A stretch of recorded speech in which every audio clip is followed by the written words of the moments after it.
Thanks for coming, and thanks to Heather for being the technical helper today.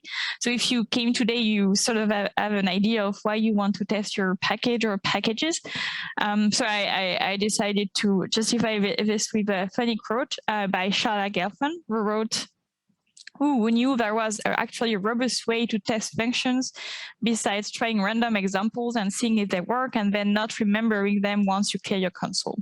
So that's a great justification for a formal framework for unit testing, because when you're developing something, you will be testing stuff anyway. So just a better way to do that will make your life as a developer easier. And then there is a justification on the other side for your users.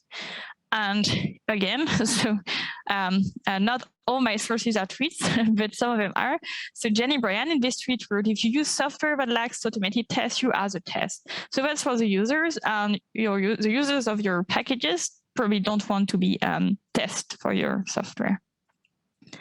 And in our OpenSci guidance for package development that we have as guidelines for our peer review system for packages, we underline the importance of testing.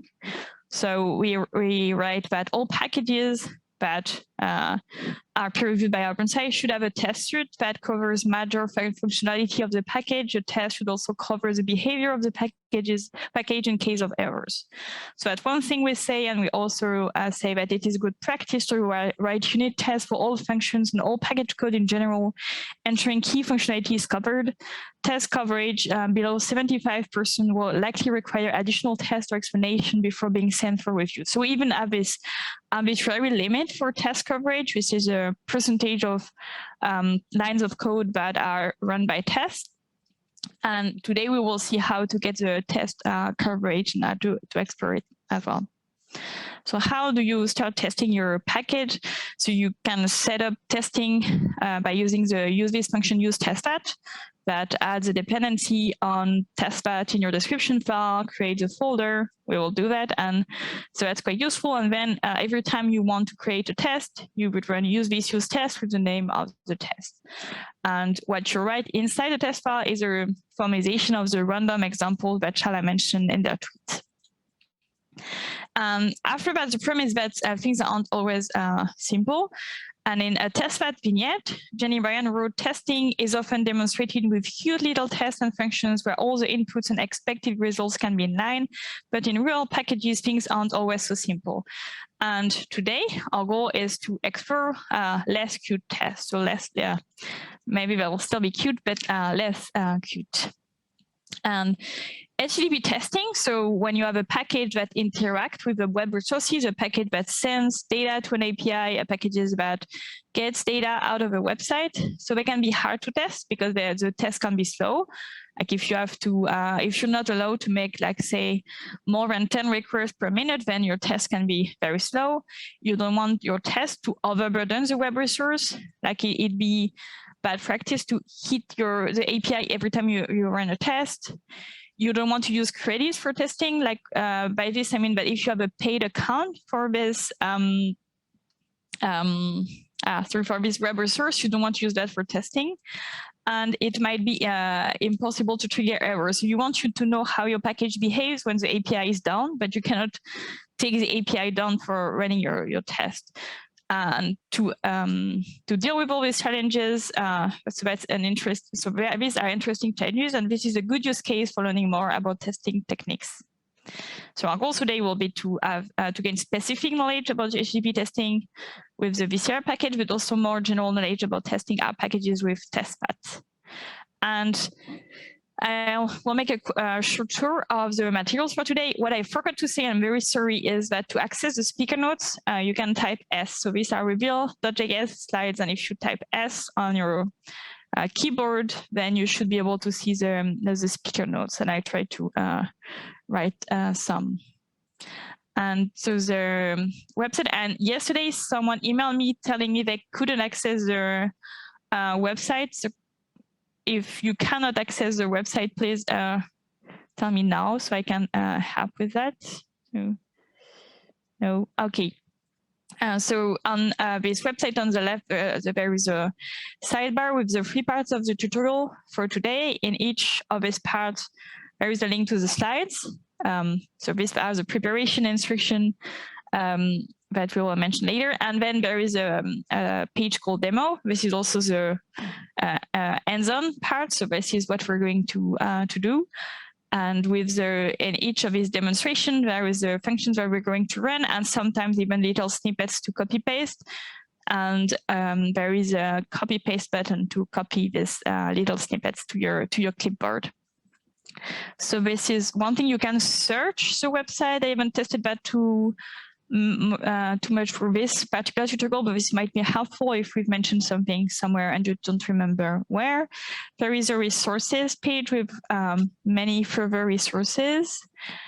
And there is the link to the GitHub repository. So if you prefer to access the source of the slides, and also tell me if the font is too small on any of the web page I'm opening. For instance, this is only a 110% zoom for GitHub. So if I should make it bigger, please tell me.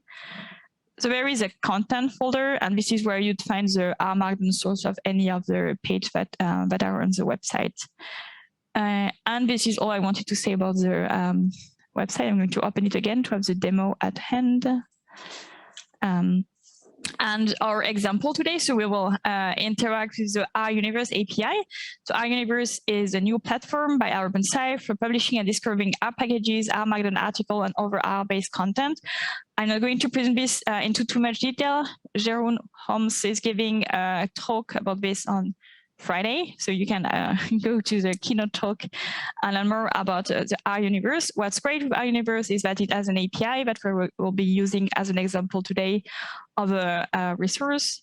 So for instance, so this is a documentation of the API, and it has several endpoints. We're going to use only 2 of them, and it's an API that doesn't require authentication. And in our first, so we're going to do a first hands-on exercise that should help us all start at the same point, where we're going to load, use, and check our little package. We're going to add a cute little test to this package. We're going to explore its test coverage and to set up continuous integration. So I think that's the moment where I open the demo file. Where did I put it? Sorry. So demonstration. Does anyone have any question regarding the setup instructions? So, or if we're going to look at them just in case you didn't have time to look at them. So the idea of the setup instruction was to have a GitHub account if you didn't have one, to install some packages, and to make sure you were able to deploy packages on your machine. And to all start from the same setup, we're going to use a template repository. So this is a template repository. It's called Apple Pie. And I'm going to copy paste its name. And I will create the same. Oh, I first need to create a fork. Sorry.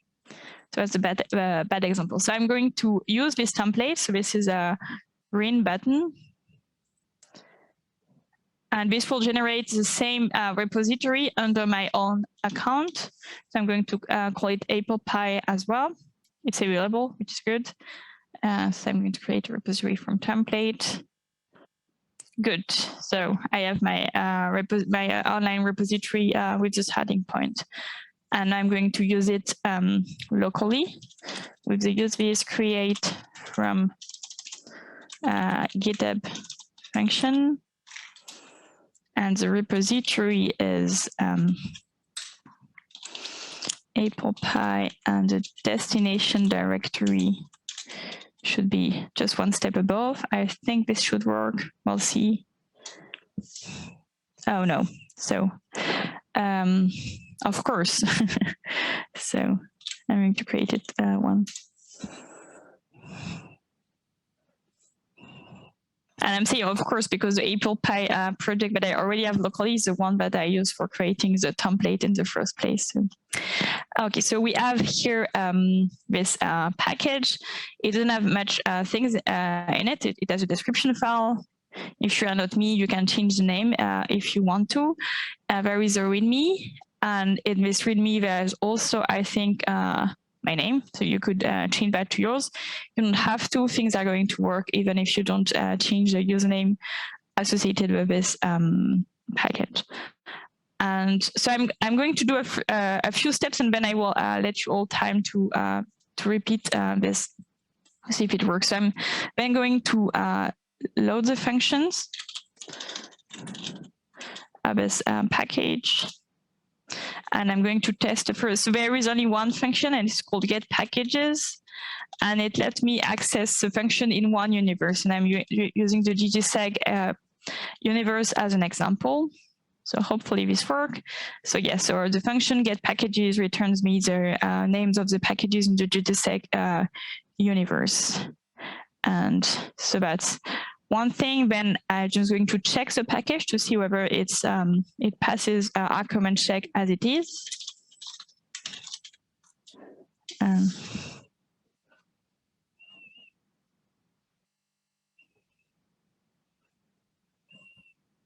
Because it'd be quite bad if we were starting with a package that is already very broken, then the test won't make that better. This is extremely slow.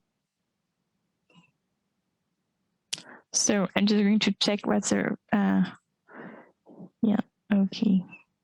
I had the same problems yesterday with a different package. It's just connection issues. Yeah, which is interesting, right? It's an HTTP thing that doesn't work, but I don't have control on over this one. Well, so I'm going to stop. I know what's wrong with the, I mean, I know what's wrong with my package. There is one thing missing. Sorry, we need to add an MIT license to the package, and I am the copyright holder. You can be the copyright holder. I give you all copyrights on the example packages, no problem. So we now have a license, and I'm just going to make a commit, and I really need to remember to do that every time I change something.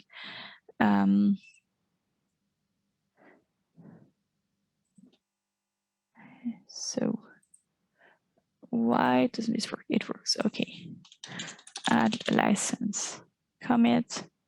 Okay, I'm just going to stop share. I need to enter the key. So the, oh no, not like that, sorry.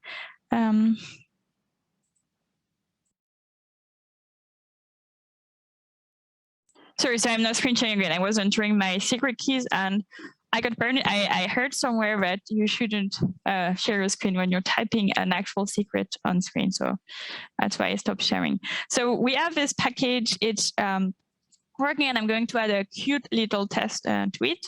So to start having a test infrastructure, I'm using the use testthat function. Sorry, so okay, and it changed the description file. So in the description file, it added a dependency on the testthat package, the third edition, and there is a test folder. Now, as written in the instruction about our message by use this, I have to use test to create a basic test. So I'm going to create a test of the packages function. And I already have a test that I wrote in the demonstration notes. So in the add cute little test section, I'm going to copy that to my clipboard and create. So I'm going to use use test, and for the packages function. And in that new test file, I will delete the example text and paste the one I have created. So not to run the test, there are several different solutions depending on whether you use the IDE or not and how you use the IDE. So there is a button called run test, and I am going to try and force myself to use the testthat test file function. And I don't remember whether I need to write the absolute file name or no. So I need to be a bit more precise on where it is. Okay, so it and this test, I use test file function runs a test and tells me that the test passed. This is right. And another way to run all tests will be to use DevTools test function. I have only one test file, so that will be as fast. and I'm going to look at the coverage report for my package with the cover report function.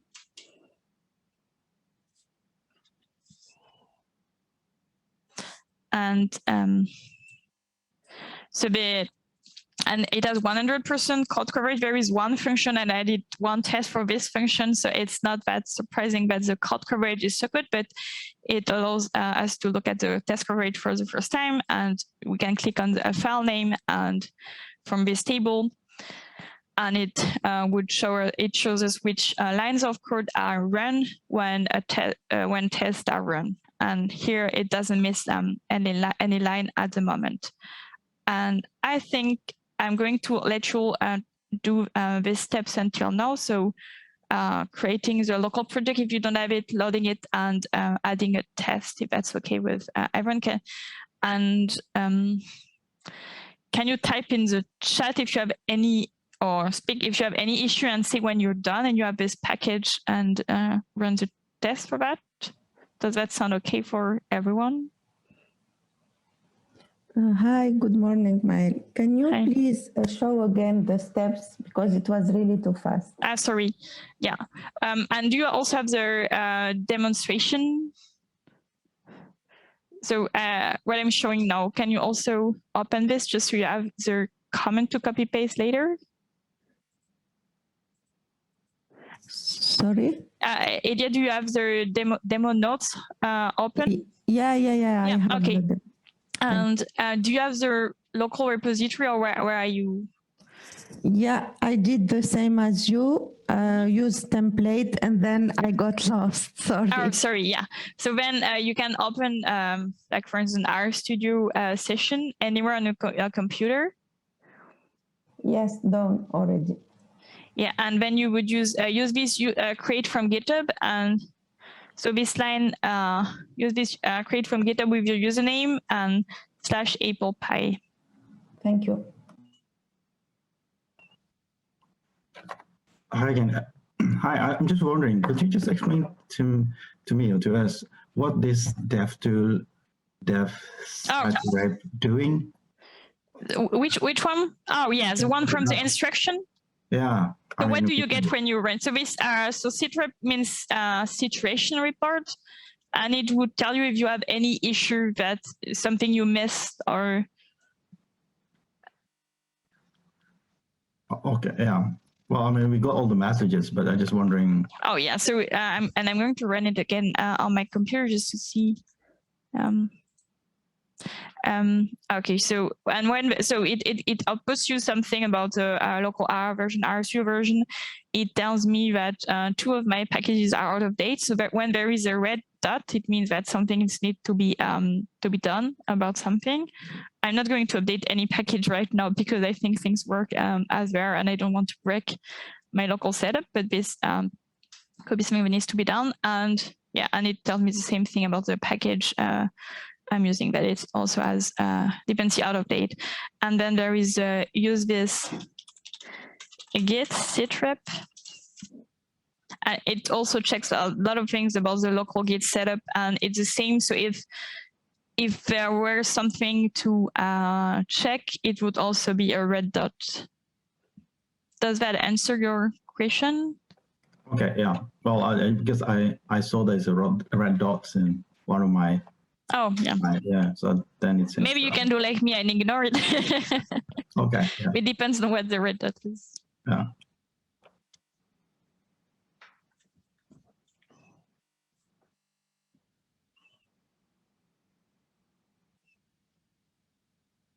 One question, I'm getting an error. It says when I do create from GitHub, it says enable to discover a GitHub personal access token. Oh, so for that you need to look into the use this vignette about token. Like for instance, if you run the use this git sitrep function, what does it give you? Okay. But I got this similar message like a few days ago, and I think that use this git sitrep was the function that gave me the steps to follow. It call GitHub token help. So I think, yeah, that help page would tell you the name of the function tuple, which is something like just this create GitHub token or something similar. Okay. It's create GitHub token I wrote in the chat. Can I ask you a question, Mael? Yeah, of course. Yeah. I remember that after you use testthat, you open the description, but I'm not sure if you changed anything. Oh, no, sorry. I just opened it to show, but no, I didn't change anything by hand. Okay, thank you. And does anyone know if there is a settings in Zoom to make the person who's talking come first? Like, when me like so if someone talks, tell me your name just so I know who is talking. Or you don't have to. It's fine. You can ask. Sorry, and then, that was Beatrice. oh yeah, but I found your name, but I had to click through. Okay, so I created the token, then it's automatic, right? No, I think no. Then afterwards you have another function to call. I think from something like the git creds package. Does that exist? Yeah. Yeah, So yeah. the git creds set. Yeah. Okay, thank you. Oh. And I'm also, so just in case anyone gets lost at some point and we don't have time to wait, like I hope we won't come to this situation, but if it happens, I'm updating my own copy of the template to my GitHub account. I'm going to put the link in the chat to that version. So this is not the template repository. This is the one with the tweaks we're doing. Oh, and I hadn't seen the chat question until now, so I'm sorry. I'm going to read them. Yeah, I did.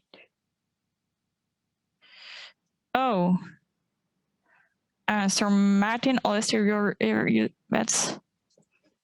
And Martin, have you tried? Like, you can install the package. So if you build it, does it work? Yes, building works. And testing works too with DevTools. Yes, yes, those work. So, but I'm now just Googling something on the site. It can very well be just my system. And did you, like, I know that this is not a very cool tip, but did you try restarting R and the IDE you're using? Well, actually, I'm just doing that now. So okay, yeah. Fingers crossed. Yeah, I carry my finger. Yes, I'll give a heads up when I'm successful. Thank you. Hi, I just got a bit lost. I have the same problem as Martin. Martin. I'm not sure about the COB report. What we should have, I don't know. Oh, so I'm going to run that again. Cover report. Oh, and there is, like, this one is for having, so the function I run is for having the interactive report, but I think we can also run the one called package coverage. I'm just going to copy that in the chat before I run that. So for the non-interactive version. So if we run that one, so it will just return the percentage. Yeah, so it will return a code coverage by file. And Valentina, if you run this one, does it work? Actually, not. Same error. Okay. Let me. I wonder what. Yeah. So what's the name of our session info? I'm going to look at the version of cover I have. So I have cover from CRAN. Do you know what version of cover you are using? Oh, so please everyone do like Philip and close and reopen your RStudio project. That's very good news. So I hope it works for other people. Okay, I will do that. Oh, and I'm going to commit this. So.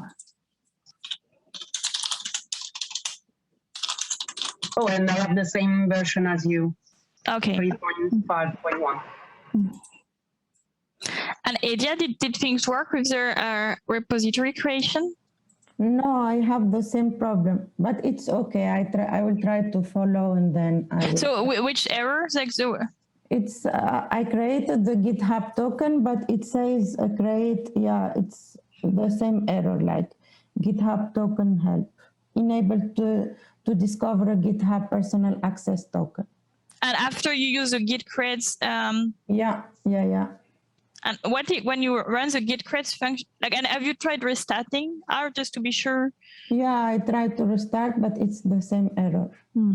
So in that case, what you can do is to try and, so how do you usually set up local projects corresponding to a GitHub repository? If you do that, usually. Normally, I use a token and it works fine, so I don't understand. Because otherwise you can try to follow the instructions that are in your GitHub repository to set it up locally, or maybe downloading the source of it. So if I go to Apple Pie, so I think there is something like, where is that? Like, I'm wondering how it would tell me to, oh, here. So if you go to there is a button called open or download. And it gives you, it tells you like how you could use in a command line git clone with this or with HTTPS. Like, do you sometimes do that, or not at all? Yeah, I do. Yeah. Okay, so I do it this way, and then it's like I open the R project there, yeah. or? Yeah. Okay. Yeah, or it's been creating. Yeah, sorry. So I'm going to wait 3 minutes more, and then we can. Okay. The point. Yeah. Hey, Martijn here. Just an update on the cover report function not working. I don't get it to work on my RStudio, but I switched to Windows subsystem for Linux, and there it works. So I think that's enough to follow along for me. Okay, cool. Similar problems. So, and what operating system are you using to start with? I have a Windows 10 corporate computer in this case. Yeah, so sorry about that. And, no worries. And the other person who asked was Valentina. So were you able to make it work after restarting? Working on it right now. Okay, cool. You should always be able to set your GitHub access token via sys.setEnv. Then it should be picked up as well in R. I don't know about RStudio.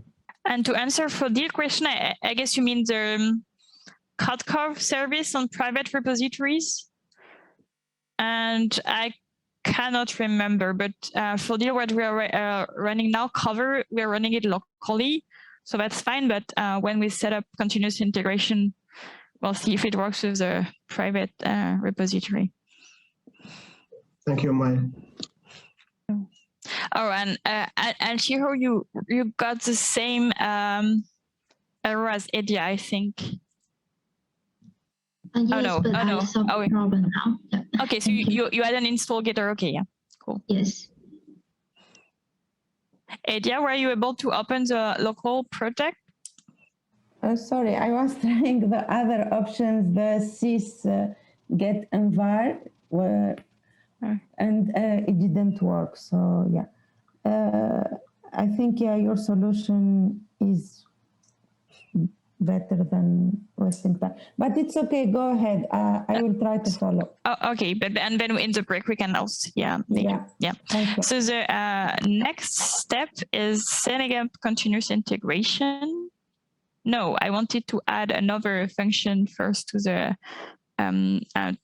package just to see how the coverage report was going to change. So this is. Does anyone else see a black box in the middle? I think that's a chat. I've closed it. Oh, but that's good to know. Like if I open the chat, that's clever on the part of Zoom. Good. So so this is we can add another function to have the get packages function, and I wanted to show another function that we can add and how the cover report will change. So to create a new function, we'll use a user maintainers function. And I just wanted to comment a bit on the code of this function. So the maintainers endpoint of the iUniverse API doesn't return JSON directly. It returns another type of JSON, and we cannot write the functions the same way that the get packages function is written. So like in the other one, we have the, and I'm sorry because I didn't even comment the function we had to start with. So I have the URL to the remote endpoint, but we'll put it in the name of the universe that we're trying to get information about. Then we make the query with the request with the HTTR get function. After that, we have a line where we stop for status. So if the request was not successful, the code will error at this point and return the error status. Like for instance, the endpoint was not found or the remote API is done.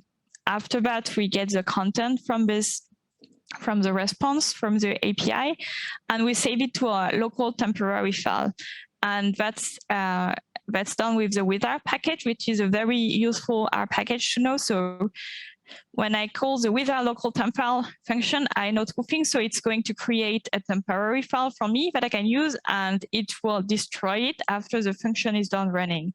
So that's why it's called local. It's a temporary file that will be thrown away, and I don't need to think about that. So with R will deal with that for me. And when this temporary file is created, I write the content of the response in there. After that, I read the content of the response with the JSON streaming function. And after it's done, I can return the data from that file. And the file is deleted by with R. So this is what the maintainers function does. So I'm going to copy it to my clipboard and add the function. So we've used R maintainers.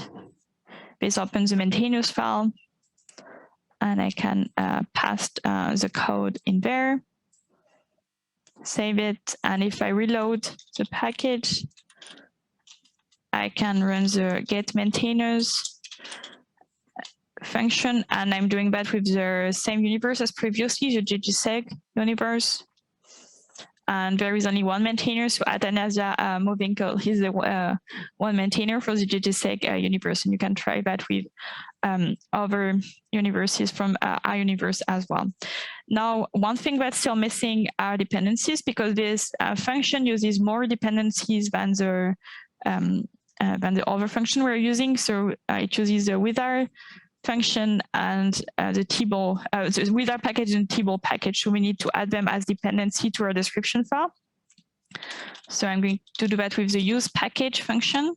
So I'm with R, and then the same with table. So at this stage, I've added one R script, and I have also edited the description file. So if we compare the description file to previously, we see that there are more dependencies. One last thing I need to do is to document the package, just so that there is no manual page for this function. And now, if I run the cover report again, because I've created a new function, but I haven't added any tests for it. So I now have a much less high coverage, only 38%. And cover report can show where the lines that are not covered by test are. So in that case, it's quite straightforward, because there is one R script that's tested, one R script that's not tested. But in some cases, it really helps to look at that to see what has been missed. So this is our new function. And if you have time, you can add a test for this function. So, oh, that's getting a bit.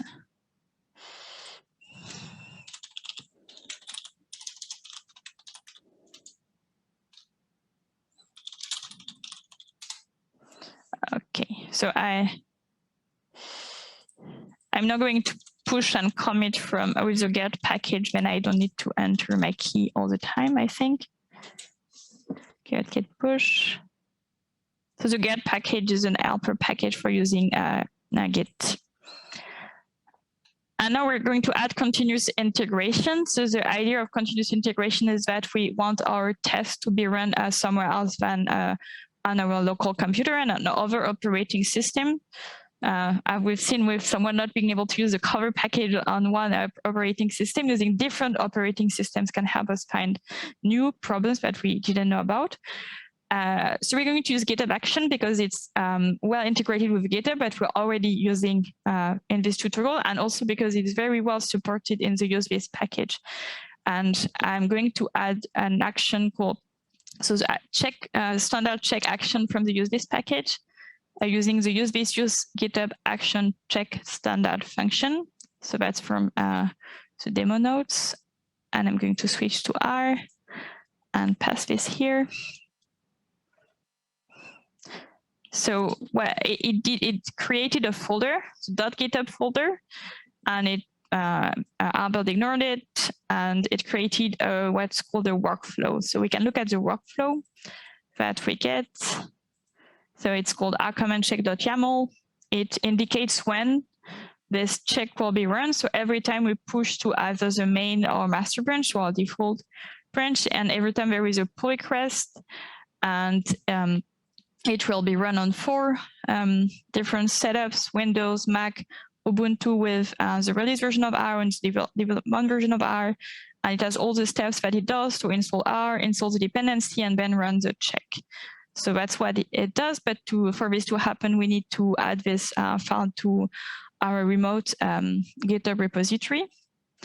And I also need to renit my README because it added a badge that will indicate the status of the continuous integration. So first, I think I need to install the package. So with the DevTools build, the reason I need to install the package locally is because otherwise the README won't be knit, I think. But I have an example there. No? Oh no, I need to install it. So that's DevTools install, sorry.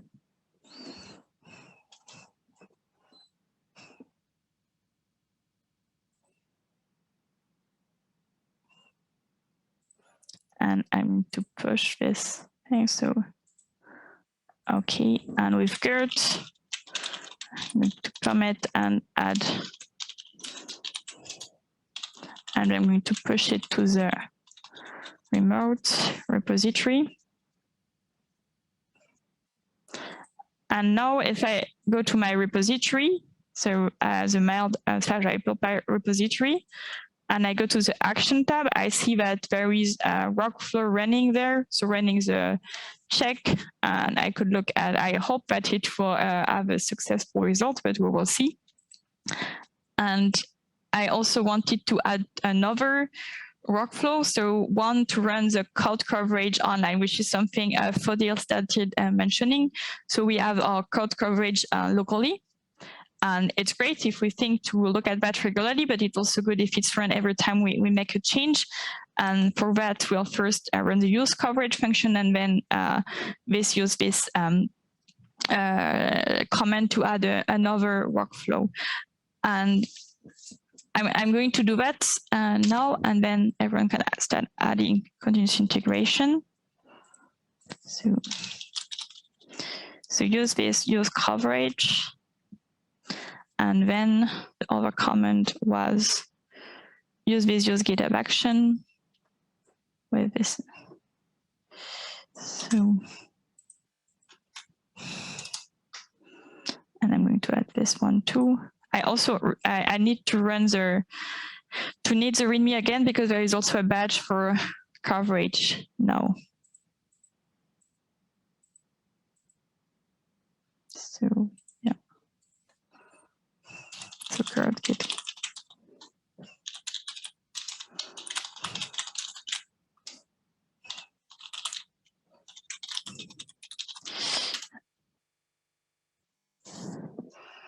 Okay, so and I'm just going to have a quick look at the remote GitHub repository. So, and now there is another action running. So can you all try to add continuous integration to your repository two and then tell me whether it works. Oh yeah, so we created two because one of them runs our command check and the other one runs a coverage function. I can't also remember why you can do the, because sometimes you have workflows that do the two at the same time, but I can make a note, and during the break, I hope I can look whether there are two. I guess an advantage is that the code coverage workflow is quicker. So you'd have a result on that earlier than from our command check, I think. Yeah, but there are different things, but not completely. Like you could imagine run the two, one after the others. And if we look at the README of the, we have the two badges, but now there is no status and the code coverage is unknown because these things are still running. So the badges are quite useful because they show something. And if you click on them, you should arrive to the right place. For instance, the code coverage report on CodeCov, and oh, now it works. So my code coverage has been sent to the CodeCov online service.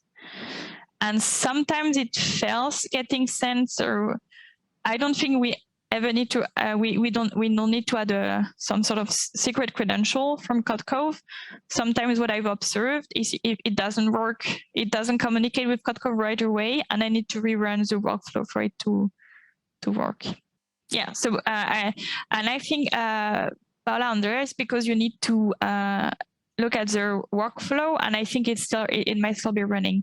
And how I add the badges, so I didn't add them, so UseThis did that for me when I ran the first UseThis, use GitHub actions check standard. So this were in some order, this one added the badges for me.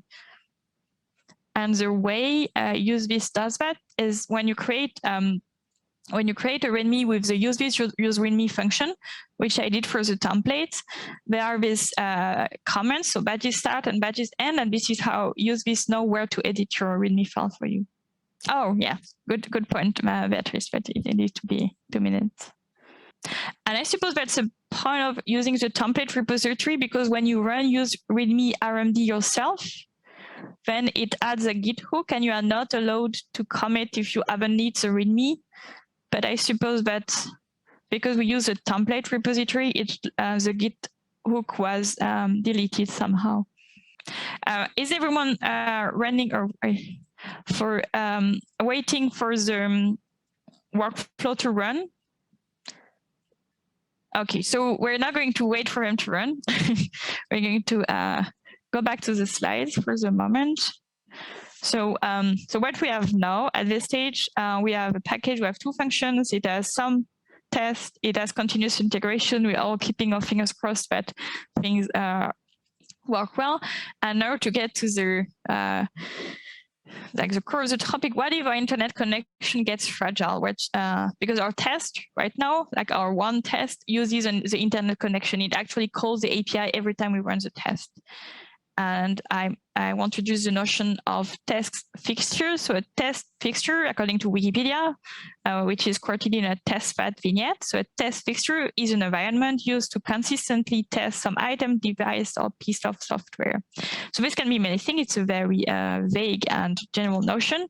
So in general, in R, there are two things that are useful to know. First is a without package. When you want to do something and you want to only change in your current environment, so a test or a function. So in the maintenance function that we added, there is a without local temp file, which created a local temporary file. So temporary file that is deleted at the end of the function. And you can also use, for instance, without local options. If at one point in the test we want to change the options, we could use this function, and we know that this won't affect the other test later down the road.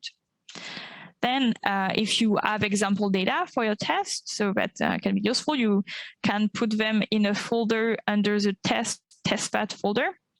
And in tests, the problem is how do you know where that is? Because when you, depending on how you run the test, they are not run as the same directory. So to be able to locate the directory where you put the test data, there is a testthat function called testpath. and it will return the path to your test data. So you wouldn't. So what you would do in your test is really for getting the data is using the test path function. Sorry, can you repeat this point? Yeah, test path. Yeah, so this returns a path, like this returns where the data. I can maybe answer. So say if I in my Apple Pie folder and I created a folder called data, and I run testthat test path data, it tells me where they are compared to now. So now at the root of the package, for instance. Okay. But when you're running the test, you're not at the root of the package or somewhere else.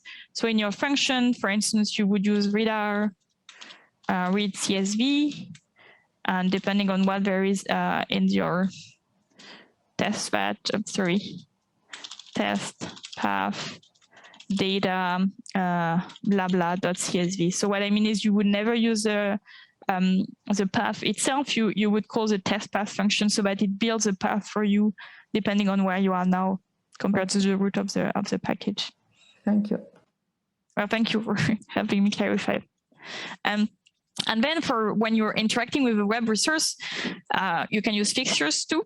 And the idea is that instead of calling the API every time we run a test, what about we create a test fixture and store in it some response from the API. So we don't need to call the API, we're calling this file instead. And this is the idea behind two packages for HTTP testing this year, but we're going to use today an HTTP test, which is another one. There is a third package for HTTP testing called webfakes, and it's a bit different because it actually spins up like a local web service. So that's a bit different, and we won't be looking into webfakes today. We won't be looking into HTTP test either, but once you know how to use VCR, HTTP test is not that different. So we're going to try VCR now. And so let's go to the demo notes. So to use VCR, the first function I'm going to run is a use VCR function. It's not in useThis, it's in VCR. So use VCR. And so it tells me that it's running on the Apple Pie function. It tells me where I will find the fixture for VCR, and this will become less theoretical once we create some fixtures. It's added VCR to description, and it added an example test file as well as a configuration. We're not going to tweak the configuration right now. We will tweak it later today. And it tells you where to learn more about VCR. So this is a book Scott and I wrote about HTTP testing. So let's look at the VCR example that we get. So it says run and delete me. We're not even going to run it. We're going to delete it now, and we're going to write our own example, which I think might be clearer now. So yeah. And I'm going to take a snippet from the demo notes of a new version of our test. So and then I'm going to edit the test packages test. So at the moment it was quite simple. We were getting data and we were checking that the data were a character vector. So now I'm going to replace that with the new one. So now the difference is we're still calling the API, the get packages function, but we're doing that inside a function called VCR use cassette. So let me run the test a first time. For instance, with DevTools test. So, and it created a fixture folder. If we go one step up, so not testthat, but test fixtures. We now have a YAML file called packages. It's called packages because that's the name I gave to the cassette. And it adds what it contains is a file representation of our interaction with the API. So it has a request and it has the response. So the request with what methods we use the get function, what URL we called, and what we got. So we got your success, and it has all the headers and the data that was returned. So now if we, sorry, yeah. Could you make your console a little bit bigger? I want to see the last command. Just expand, not this. Oh yeah, oh no, sorry. Yeah, I got, sorry. This is. And so we now have the file, and if I run the test again, so it's much faster. Like we're not, it's not that important, I guess, in our lives today to have a test that's 0.5 seconds faster.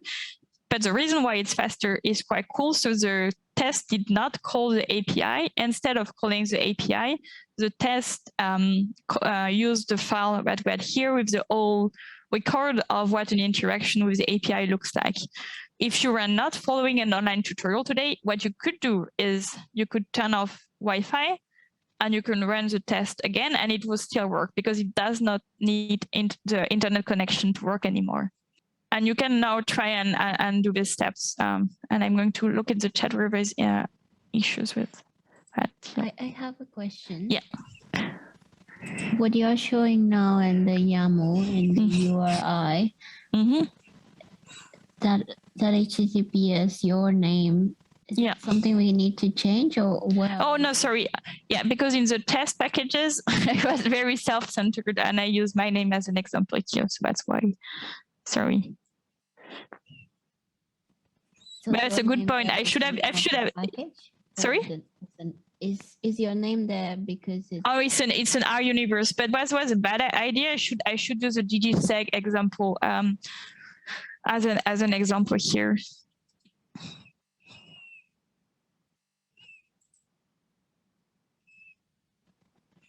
So ggSeg is the name of the package. Is now of a universe. I'm going to show a new universe. So sorry. So we can go, for instance, to the ROpenSci universe. So it's a collection of packages, and you could use ROpenSci then as a variable for the packages one. And I'm also going to find your own name per line there because you maintain a package for ROpenSci. So yeah, so for instance, we can see the Kramer package in there. So, but the name of the universe is ROpenSci, and you could create your own universe with Kramer and other packages of yours. And what would be here would be your GitHub username. And to know more about that, there is a keynote by Jeroen on Friday, or there is an ROpenSci community call. But for now, you can keep my name in the test or change it to ROpenSci, for instance, if you prefer. Okay.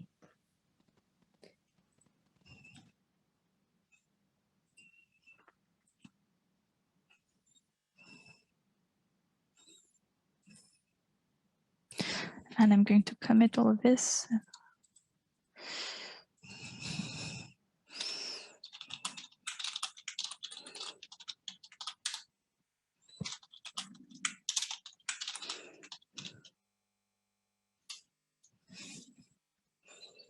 Mael, one question. I couldn't understand why the second time it doesn't call the API. Because what VCR does, so it's sort of patch, like I can't remember the right word, like it doesn't, it will try to find an existing record of a previous API interaction. And if there is one, it chooses it. So if there was no, it could error or call the API and create one. But in that case, when you use cassette, VCR can find the cassette. And in that cassette, it sees that there is already a record of a get to this URI. And so it converts the YAML content into something that can be used as a response. Okay, thank you. So it's like caching the response. Yeah. Okay, thank you. And by the way, so you were now able to create the local repository. Yeah. No, I'm trying to follow and understand now because I think I have a problem with GitHub on my. I changed so many things, yeah, so I have to fix it. Thank you. And what really helped me understand, like, but it doesn't, like, to convince me that it doesn't need the internet connection is really the idea of turning internet off and then running the test once there has set. But of course, like, that'd be quite bad. You would all be leaving the meeting. What is actually that use cassette caching? Because you were using get packages and that's assigning it. Is it caching any requests, or what is it caching? Any request that happens in that call. So in this case, there is only one API call when I do that, but you could have longer code that actually calls several endpoints, and it would record everything in one cassette. And it's not dependent on the HTTP package. It's also working, for example, with the curl package. No, so it would use it works with HTTR and curl, and there is work got to make it work with HTTR2. You know, the new HTTR package that's under development. So it's worked by Hadley Wickham, but Scott has asked how it could work with HTTR2, but it won't work with curl. If you use curl to be able to use HTTP testing, you would need to look into the webfix package. Mm-hmm. And with the webfix package, there is no helper function for recording things. So you would need to create some sort of recorded response by hand, copy pasting JSON into a file. So this kind of things. Do you use curl in your package? Yes, yeah. It's low on dependencies compared to HTTP. That's the reason why. But I think if you use curl, you already are used to having to implement more things yourself. So I think webfix won't be too clunky to use. Yeah. Okay. Thanks. For the it works with post request to any request. No. Oh, and Paula, when you change to our open site, what's the failure? What's the error message? I think it's because the package YAML was still mine. Oh yeah, okay, yeah. If you change, and that's an excellent thing to mention. If you change the code in a cassette and it changes the calls that are made to the API, you need to re-record the cassettes. And the easiest way to do that is to delete the existing cassette and then rerun the test. And this is the reason why one should be quite careful when naming cassettes, so that it's easier to find them. Like here we have only one, but sometimes you have many. So their names, like it's like naming a test file. It should be, it should make some sense to you. Does anyone has any problem? Is it fine if I go to the slides and break now? Or how do I make sense? Sorry, I'm trying to re-access the chat to see if I see the answers. Okay, so.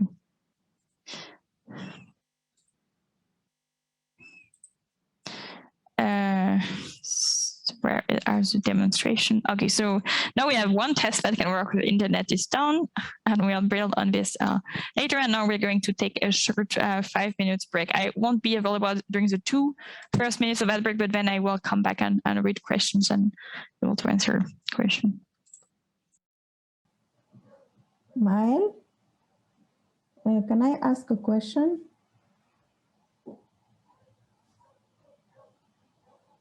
Yes, you can answer. Sorry, I said yes, but I was muted. Sorry, yeah, I'm not listening. Okay, sorry.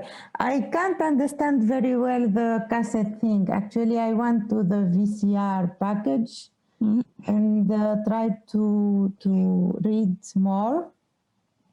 So then, yeah, I would rather recommend the book because the book has a getting started chapter. I'm laughing because that's a book that's I covered, so of course I'm recommending that. So so this chapter, the use VCR chapter. Okay. So it's a step by step. It's what we've been doing now, and I think that's the problem with you're not being able to run the command locally. It makes more sense once one is running and seeing that the YAML is created, that the but internet is no longer needed. So this kind of Okay, otherwise, it's a weird concept. Is it cool possible to share it in the chat so everyone? Yes. Thank you very much. Okay.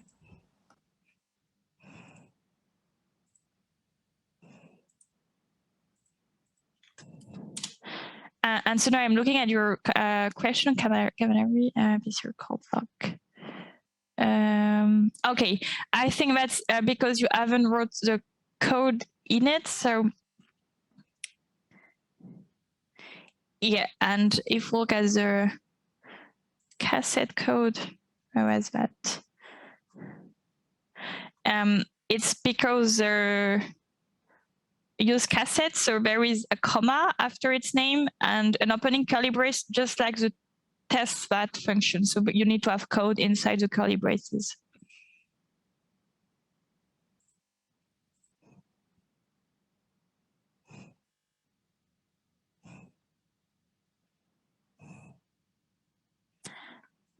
And so the break is soon over. And Camilleri, can you confirm that you tried what Beatrice said?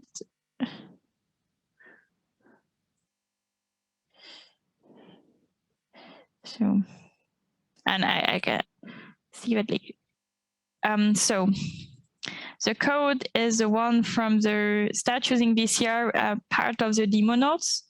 And there is a snippet with but don't be no one should be sorry for anything that was unclear. So there is a code snippet in the start using VCR part of the demo notes, and this is the snippet that you should copy to your clipboard and put into the test file. Does that make sense?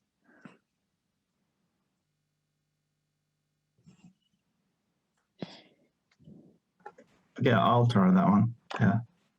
I'll just lost a little bit. So, okay, I'll try that. Thank you. Then we can go to the slide of the part 2. So we're going to try and see how to test things in 2 more cases. So we have a test that works, that is for when the API has no problem. And this API, I'm very happy that the API has no problem today, by the way. It does never add problem that I've known of, but I would have been quite at a loss if the API was done today. But in real life, like web APIs are done sometimes, or sometimes, they can have intermittent failures where they are done and when they're up again. And in that case, in your code, you want to, maybe you have some sort of message to the user. If you receive, for instance, a 500 failure code, you might have some message that says, you should try again later. So your user knows what's up. And in your test, it's good if you have it might be useful to have a test for that case in particular. And we can't clear an error, so you're not going to take the API down before running your test, but you can mock or fake them. And when using VCR, as we are today, you have 2 approaches.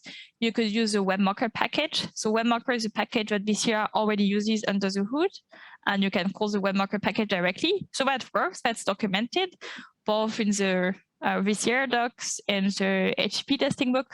But the approach I want to show today is the approach of editing cassettes. I find that easier, and is a perfectly fine approach. And it's also closer to what you would do if you were using the HTTP test package. So that's like a more common thing to do. So let's look at the demonstration notes. So this is part 2, demo notes. And we are going to add a new test for when there is an error. And so I am at the beginning of the demo notes, and I am going to copy this snippet and look at it in the test file. So this is a new test in the test packages file, and it says that it will be skipped if we turn off the VCR package. So when you are using VCR, you can use environmental variable to say, to tell VCR not to use cassettes, to record nothing, to not use recording response, to really use a real interaction with the API. And we want to do that in that case, because in this test, we're going to use a fake response. So if we were using a real interaction with the API, our test would fail because the API is not going to return the error we are expecting here. And I'm telling VCR to use a cassette called packages error. And I'm not going to use VCR to record it. I'm going to create it myself by hand. So how am I going to do that? So I'm going to start from the packages cassette, so existing one. So that's good, but I'm not able to write a cassette from scratch. I have no idea what headers should go in there. And I'm going to resave it under a different name. So I'm going to save it as packages-error. So now I have two cassettes as the same, but I'm going to modify it. So in my test, I want to have an error with the message takeoff. Just to note why takeoff, because in the code for get packages, when HTTR stop for status, it says something like failed to take off, because takeoff is the message I wrote here. That's not an especially great user interface, but that was like just a simple one. So you could try and catch any error message here. And in my cassette, I need to create the error. So what I'm going to do is I'm going to delete everything, or nearly everything, except the recorded part.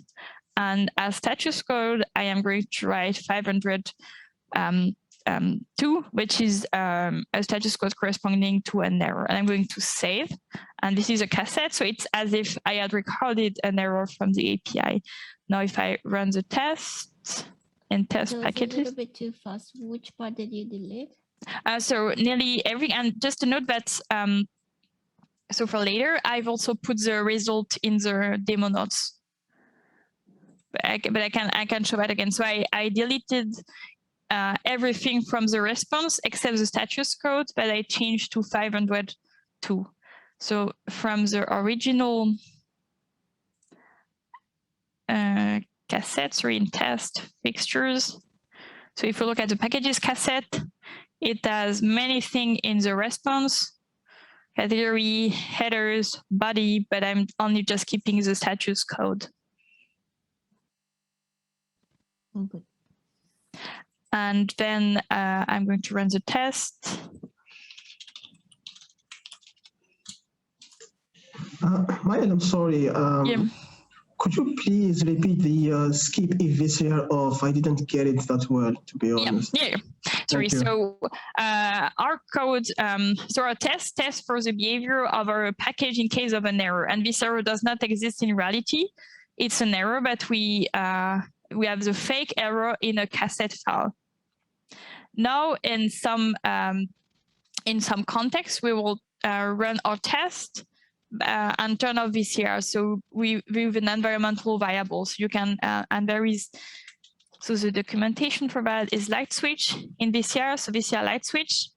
So you can turn VCR off globally with an environmental variable. So it's VCR turn off. And if you do that, if you use this environmental variable and run your test, even if there are cassettes, so if there are recorded response, they won't be used.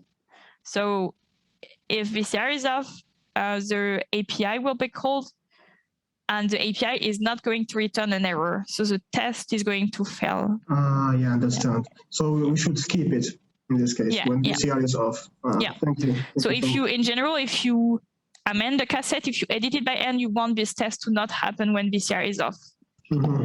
And there are other reasons for editing cassettes, or maybe you have some sensitive data in the response, or maybe you want a smaller cassette, so you can just delete part of the data and make it smaller. So this kind of cases. Understood. Thank you. And I'm going to wait for everyone to do that. Just note that the two snippets, so for the test and for the new cassette, are in the demo notes.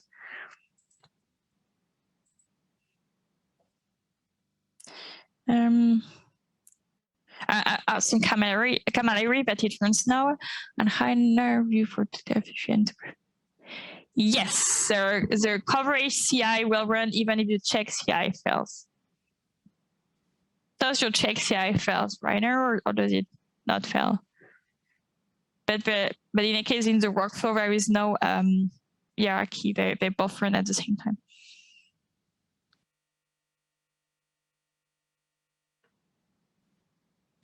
I get an error, failed test the second one. An HTTP request has been made by VCR that the VCR does not know how to handle. I guess that's a correct message. Can you show your results, Miles, please? Studio. Oh yeah, and there was another question by someone else with the VCR error message. Who was that? Was it you too? I think I heard two voices. Yeah, I also have no. Oh, right, Rainer. So what was your VCR error message? An HTTP request has been made that VCR does not know how to handle, and the result is finally a failed test. What did you like? How does your? So it means that in the cassette that VCR is using, it cannot find an API interaction that matches. So that has the same URI. What is in your cassette? Is it the same as the one in my snippet, or?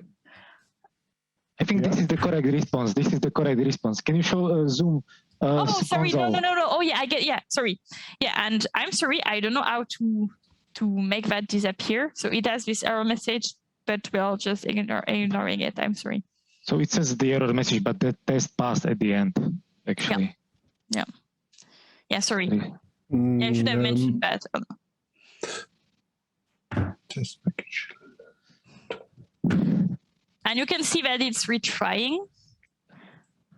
So it gets an error, it retries, because that is what is in the packages code. I'm using the HTTR retry function instead of the get function, which is a function that will try again. If there is an error, it tries a few times before giving up for real. So if there is intermittent failure, it should be more robust. Like it could work if the API just fails once and then works again.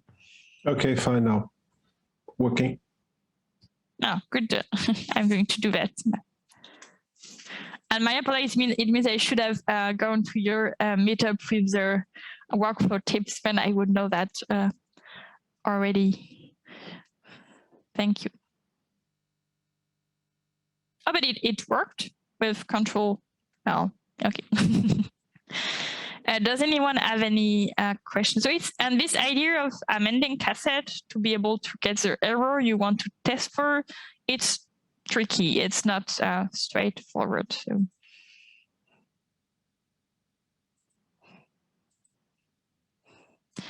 And we're going to make it worse, actually. So I said that our code retries. So if the API fails and then work again, we expect the code to work. And we're going to add a cassette with exactly that. And this is a bit more complicated.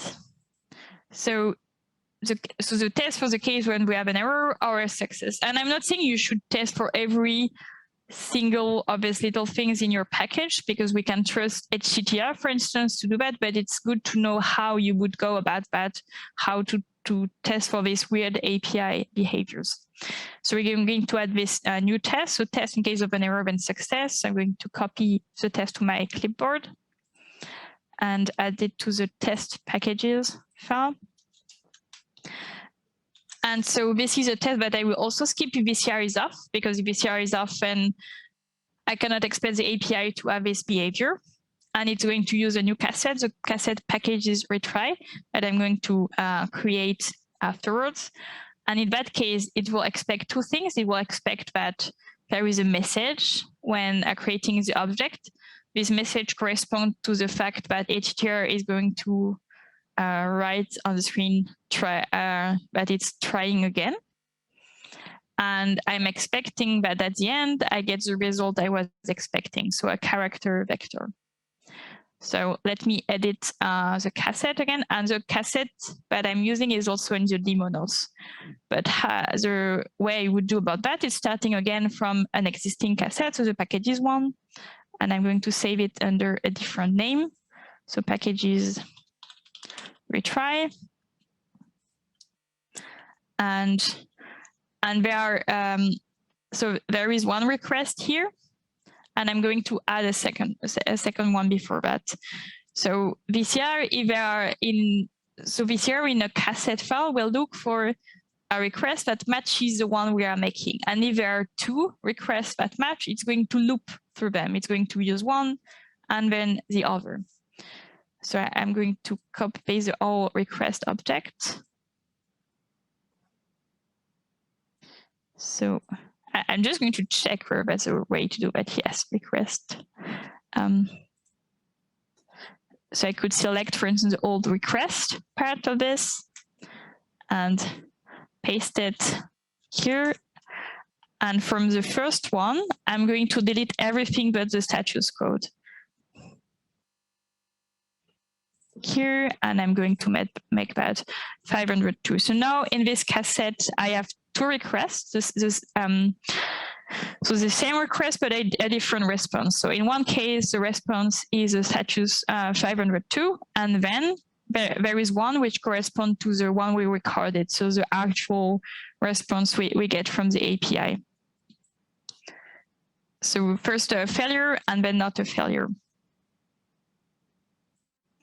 And I can run the test, which should work. So if I do DevTools test, so it's running the different part.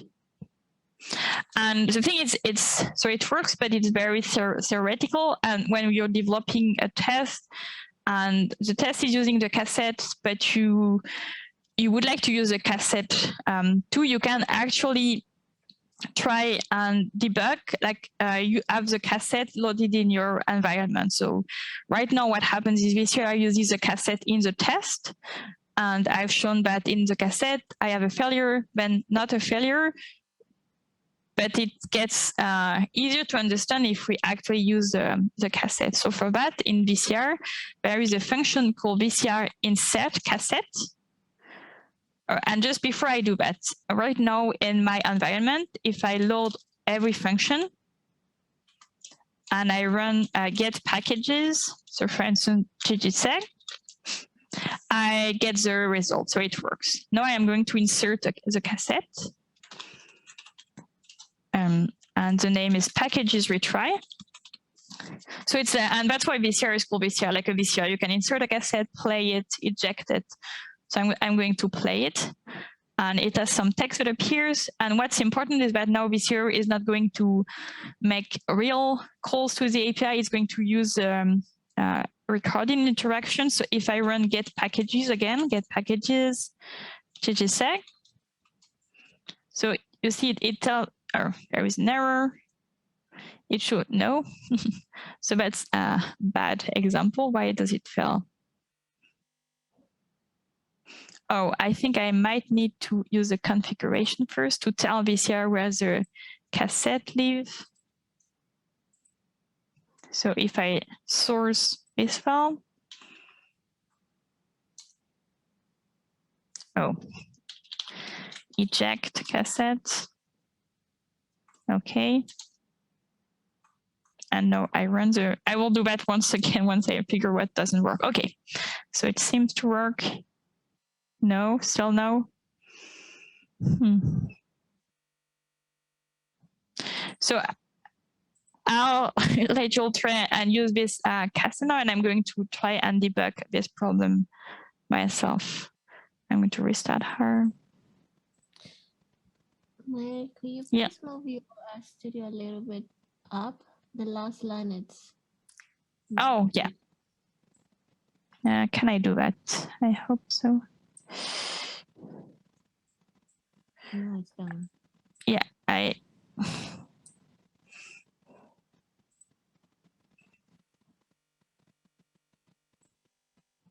Yeah, it's better now. Thank you. Yeah. Okay.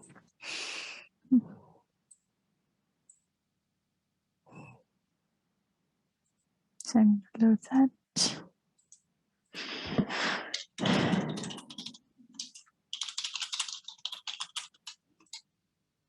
Okay.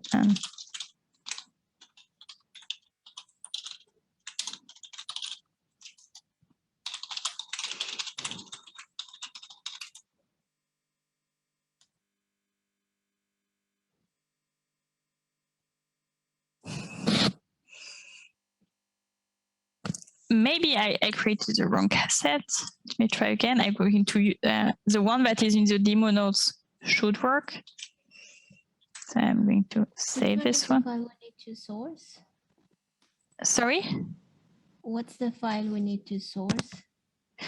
For now, nothing, because that's I'm still not sure myself why it doesn't work. So probably because you're using GG2 in your examples, you're using Mael. Oh yeah, that's why. Thank you.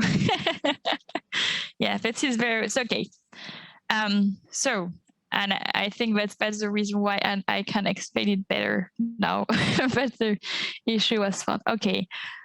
So what I'm trying to do is I want to the get packages function to behave as it does in the test, so that it gets clearer that we're actually really getting an error than a success. So I'm loading all functions, and then I'm going to insert the cassette, which I think should work. So let me try that. Packages retry, and I'm going to run get packages mail. No, it worked directly. Oh, and because it doesn't know where to look for the. Okay, so I need to load all the functions and to source this file, the setup file, so that VCR knows where to find the fixture with the VCR test path function. And it's similar to the test path function in that it will smartly know whether you're running the code from the root of the package or from somewhere else, and it will find where the fixtures live. I'm going to source it, and then VCR eject cassette. Okay. And insert cassette. And then I'm going to run functions. Okay, so you see that, so the steps are so creating this fake cassette, loading all functions, sourcing the setup file. And if we do that, and then inserting the cassette, so playing this one, packages retry with VCR insert cassette packages retry. And if we do that and we run the get packages function with mail as an argument, it tells us request failed, retrying in 1 second, and then it gets the correct results. And the API isn't failing today. So the reason why we have this failure, as if there were a failure, is because we are using the VCR cassette. We do not necessarily need to run this code in the console outside of the test, but sometimes it can help with seeing what's going on when using one cassette.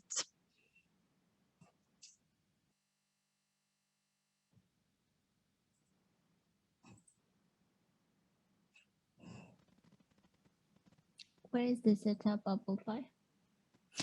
So it's in testthat. Thanks. And I think in the demo notes,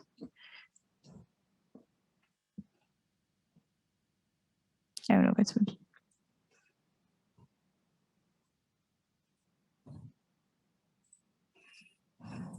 And so the setup file is a special file that is run when the tests are run, but not when we're loading the package.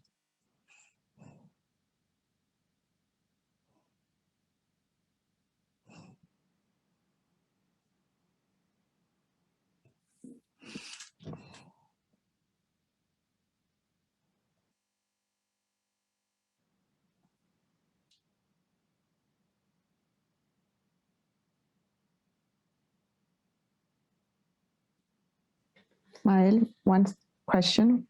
Yes. You mentioned there's also this web mocker package. What is the advantage of this method with the cassettes with respect to that? So I don't think there is an advantage because that's not my program. I'm going to open the link and then I will. But there are advantages. I mean, so VCR.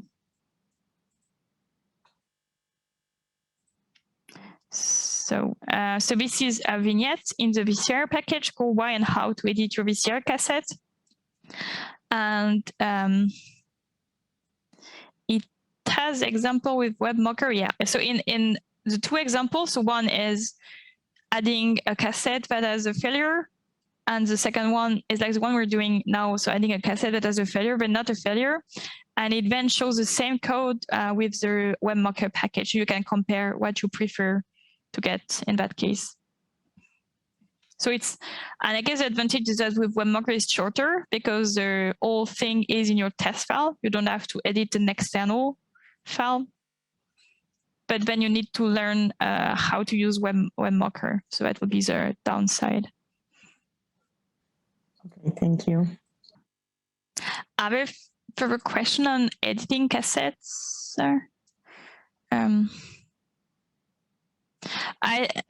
Paula, you might have written .yaml somewhere when calling this. Paula, Andrea, sorry, and Beatrice. Oh yeah, but you need to create it. The package retry cassette, you need to create it by hand, or you can add content to the one that was created. Oh, you mean it was created as a root? No, it was the extension. I auto-completed the file name.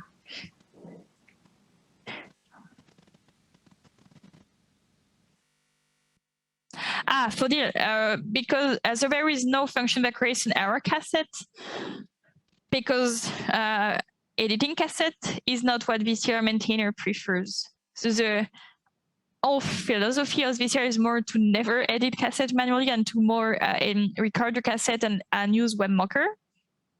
It's still possible to edit cassette, otherwise I wouldn't show that, but it's not the philosophy of VCR maintainer. You will find more content around editing cassette in HTTP test, where that's more of the spirit of. But I mean, if you want to get like a cassette that will catch an HTTP error, so we will have to remove some lines and then change the code of the response from 200 to, for example, 400 or something. Yeah, and maybe like maybe it would be easier to use webmarker. So maybe that's something you would prefer. That's also another idea. And maybe you could write the cassette. And I mean, editing a cassette is one way. Maybe you would prefer to write it from scratch. Like that's really. Yeah, understood. So to go back to the slides, so we've amended the VCR cassette, and what's important if we do that is to use the VCR, skip is VCR off. And in general, with testing, it's like important to think of the different contexts. So when is a test going to fail and why? And in that case, if we run this test when VCR is off, we're calling the API for real, so we're not getting an error and our test will fail, but this won't reveal anything interesting about the code. It will just mean that the API is not done. And I think amending a cassette is easier than starting from scratch, but that's really, some people have different tastes and it's perfectly fine to find your own workflow. And it's not, and I won't say, amending a VCR cassette is not an off the label use of VCR. It's documented in VCR, even if it's not the spirit of VCR. Then I wanted to get to something quite crucial when you are dealing with an API is what I call authentication gymnastics. So say the API needs a secret. You have a secret API token, like the GitHub API. So you want to not leak it. You don't want anyone else to see your secret. But for instance, you want the test to pass when someone makes a pull request to your package. So you want the secrets to both be there and not be there. So, and I'm going to show how to deal with that. And first, I wanted to note a few things about security. So it's important when you use an API to know what the secrets are used. And if it's an API key, if it's a token, it's important for this to be documented. For instance, if you are interacting with Twitter API, you might want to create a special Twitter account for testing so that if there is a leak one day, you're not leaking the credentials to your professional Twitter account. So that is more of a playground account. So if that's possible, and some services even let you use shared account for testing, then do that. Then it's important to know where your secrets live. So sometimes the HTTP client you use is abstracting some of the things for you, not if you're using curl, in that case, you know, but so sometimes you don't really know how the secrets are passed to the API. and it's important to know that, so that you know how to protect them. Then you have to learn how to keep secrets safe. So this means reading, for instance, the documentation of the HTTP testing package you are using, and to double check at the beginning. And then you need to learn how to handle mistake. And you're really learning from one of the best, because I recently leaked my own GitHub personal access token. So working on the HTTP testing in our books, so that was really not smart. But leaking your own GitHub personal access token on GitHub is probably the best place where to leak your GitHub personal access token, because GitHub deactivates it immediately, notifies you, and tells you to go and check your security log to see if anything bad happened. And so nothing bad happened, but that was not a good thing to do. But it's good to know how you would handle mistakes. So if you leak your API key, how do you deactivate the API key so that no one uses all your credits for a service? But really, so I said you're learning from one of the best because I linked my personal access token. Obviously, that's not true. So take all of this with a pinch of salt. But I'm going to demonstrate you how to make your secrets safe when using VCR. So if we look at the demo notes, so we are in part 2, demo. I'm going to add a new function to our package that uses authentication. So the our Universe API does not need authentication, but I can add authentication to my package if I want. So in this get packages2 function, that's a clone of the get packages function, just a bit different. So I'm constructing the URL to the endpoint with the Universe argument, and I'm reading a secret token from an environmental variable called secret planet token. If this variable does not exist, then I have an error message that says you should look at the documentation, which is quite mean in this case, because the documentation does not mention the token. In real life, you should have some documentation of the secrets. And then I do the request as I did earlier, except I use the HTTP add headers function to add the authorization header. The good thing with the iUniverse API and most APIs is that they ignore headers they don't need. So I'm going to send an authorization header to the iUniverse API. It doesn't need it, so it's going to be ignored. So it's perfect for teaching because I'm still showing you a secret, but it's not a secret. That's something I made up. But you might use a HTTP add headers for your API that really needs authentication. And then I stop for stages depending on what the API returns, and then I get the contents like in the get packages function. So I'm going to copy this to my clipboard, this new function. Mael? Yes. I have a question about add headers.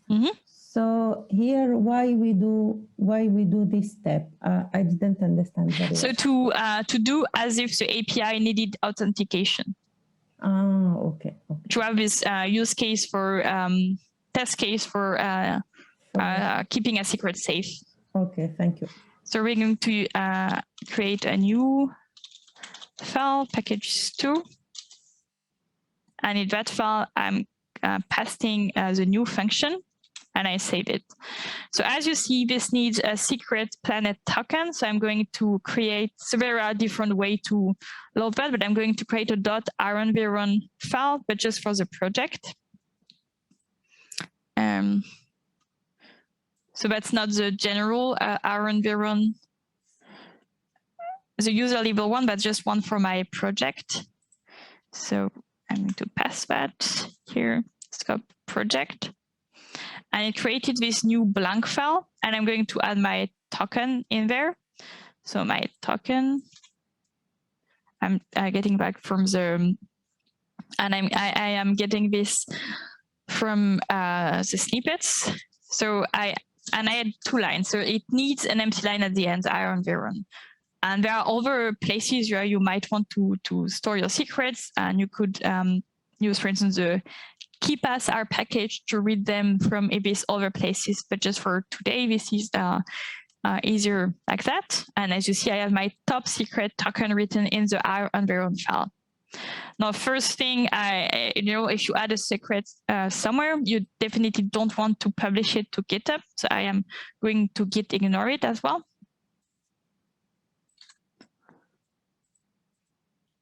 so that it's not going to be pushed to GitHub.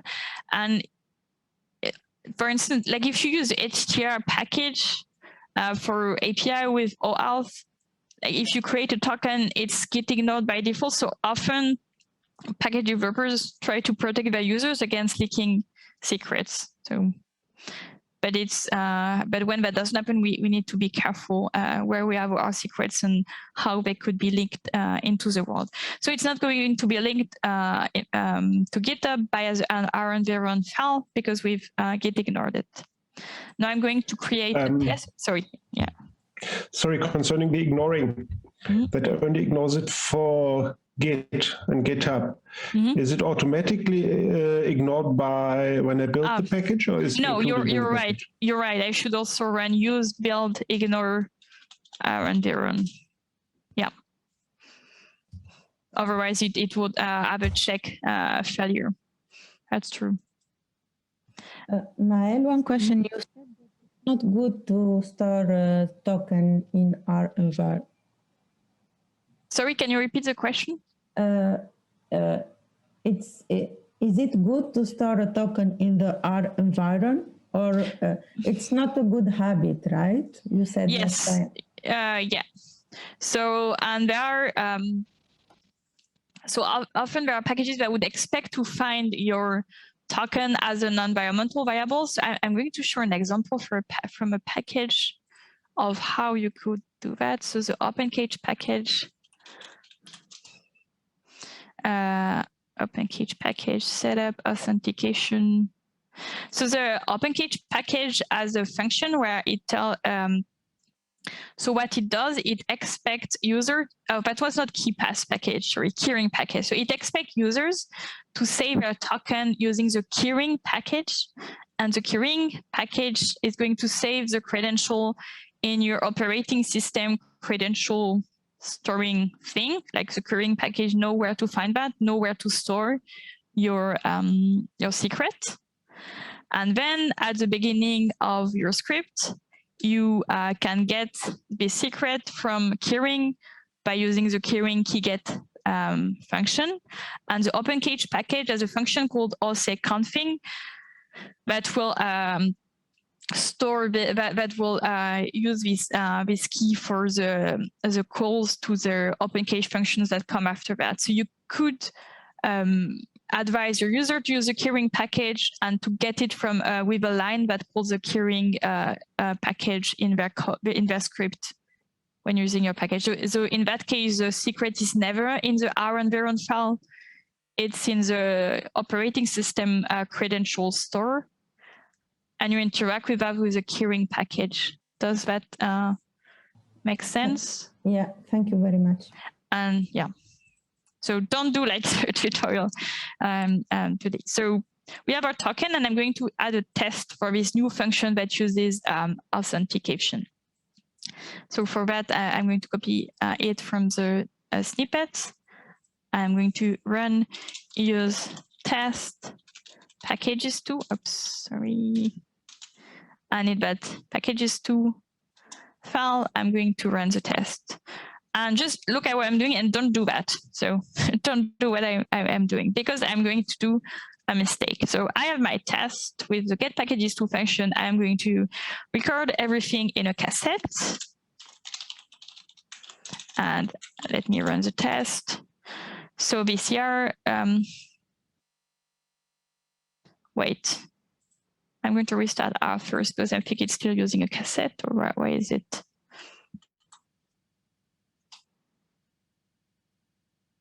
Oh yeah, sorry. No, there was no problem, and that was me not understanding the result. So we have a new fixtures here in packages2, and it has a problem. So if you look at the request that has been saved, because this here by default saved everything, it has saved our secret token. So our secret token isn't clear in this file. If I commit this to GitHub, then it means that my secret is out there and I have leaked it. So we definitely don't want that to happen. So we have to tweak the VCR configuration to prevent our secret token to be saved. So I'm going to delete the cassette. And from the demo notes, I'm going to find the new configuration for the VCR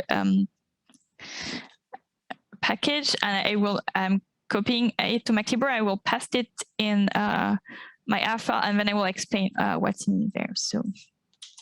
So in the VCR configuration, now we're loading VCR, which is required because we need VCR to be loaded when we run the test. And then we have the VCR configure function. And it indicates two things now. So it indicates where we want the fixtures, so the YAML files, to be saved. And now it says that we want to filter the request header authorization. So we don't want it to be saved. We want it to be replaced with not my secret hehe. So like a fake tokens, just to be sure that in our cassette, we don't have this authorization header saved. And then there is the VCR check cassette name. This is a VCR function that checks that you don't use the same cassette name twice, for instance, or that you don't have space in your cassette names. And then there is another thing. So when there is no secret available for running the test, we want to use like a fake secret, which will be fine because VCR is going to use a recorded response. It doesn't need a real secret. And that's one thing that I find tricky, but that is useful when you use an HTTP testing package with an API that needs a secret. You can record response using your actual secret, and then you can rerun the test when the secret is not there, which means that someone that runs your test, or a collaborator, or someone that does not have access to the API can still run the test. And so this is great that it's possible because it makes development easier, but it means we need to understand when the secret is used or not. So the secret is needed for recording a response because the API is really cold, but the secret is not needed for rerunning the code. So why are we setting a fake secret? So VCR does not need the secret when the response is already recorded, but our package. So if you look at the get packages to function, if there is no token, it's going to error. So we need a fake token in all cases because we need to trick our own package into thinking there is one token. But then VCR is not going to need it. So again, we have this function that chooses a token. We changed the setup of VCR so that it's not going to save the token. So let me run the test again, just so it gets clearer. So I'm going to run the test again here. And if I look at the packages to cassette, now there is still the authorization header in there, but now the secret is not my secret. So I have hidden my secret from someone looking at my cassette. So that's one thing. And if I run the test again, and sorry, I should still do that in the same place in the R console, it passes. And now I wanted to show that it works even if the secret is no longer there. So say I will delete my token from our environment. I'm going to delete it, save it, restart R. And so from here, because I don't have a secret, if I run get packages to, no, get packages to, not get packages, the one with authentication. So it's failing because there is no token. But in the test, because in the setup, we're setting a fake one. So we're going to do that. So if I run the test again, so I'm running all tests, so it's a bit slow. Now all tests pass. So we have no actual secret there because we deleted our environment variable, but we have the recorded response, and our setup file here tricks our package into thinking there is an actual token. So the tests can still run. So are there any questions? Because I know this is not Sorry, Mael. What does VCR check cassette names do again? So it will check so the cassette names are the one in the test. So when you say VCR use cassette, so this first part is a cassette name, and you cannot have space in them, for instance. Ah, okay. Yeah. Thanks.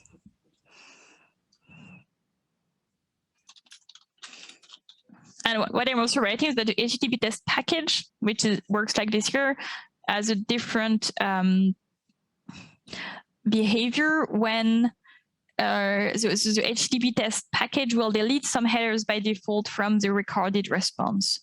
So like the authorization header is never saved by default. So by default, when using HTTP test, instead of VCR, there is less configuration to do, but you might still have some data to protect. And from the demo notes, I wanted to show something. And from the demo notes, I have linked the VCR configuration docs, because in what I showed, the secret wasn't in the authorization header, but the secrets could be in another header, in a response header. So in the VCR configuration documentation, you can see how to keep secrets safe, secrets that are elsewhere in the API interaction.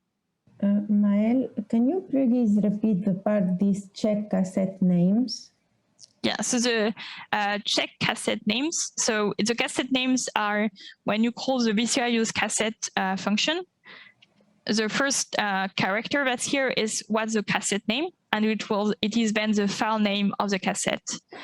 And there are things you are not allowed to do. You are not allowed to have spaces.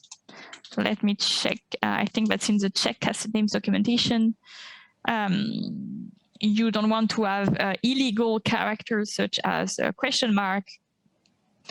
And so if you do that, then this VCR check cassette name function would, I'm going to do that. Let's name a cassette something that I add question marks. I'm going to run the test. No, I wanted to run them in the console, but that's fine. Let's see one. So I'm getting an error that says none of the following characters allowed in cassette names. So which is, so if I didn't know that I couldn't do that, then it would be good for me to know it and to change it then, rather than having more problems later. Okay, thank you.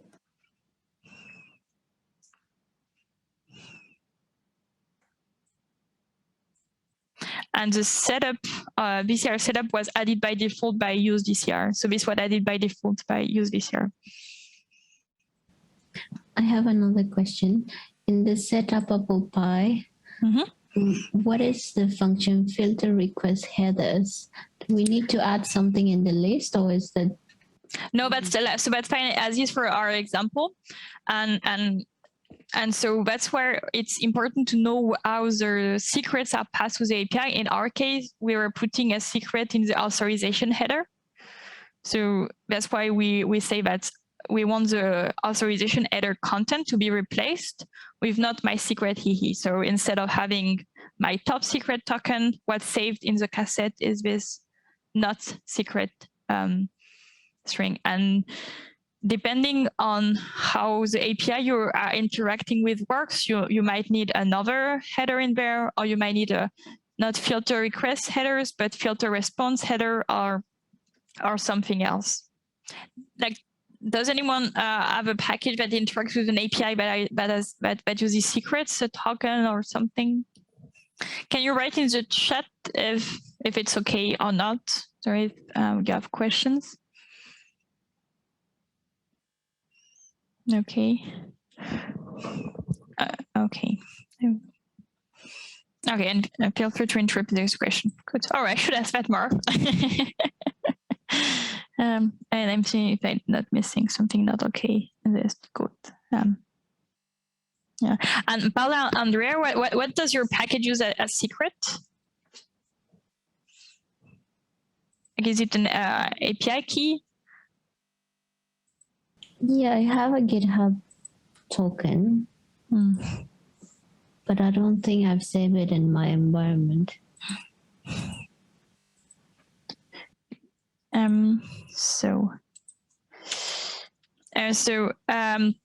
So when we use secrets for testing, so we need to know our secrets well, so know where they are stored, like how they are passed to the API, for instance, and we need to know the tools we are using well. So if we are using VCR, we need to make sure that we configure it so that it does not save the headers where the secret is passed, because by default, VCR saves everything on disk. You might choose other HTTP testing packages, such as HTTP test with HTTP test authorization header, for instance, because it's a header that's classically used for authorization, right? It's not saved by default. So you have to know by default whether you need to configure or not. So in this case, we need to add some logic in the setup file.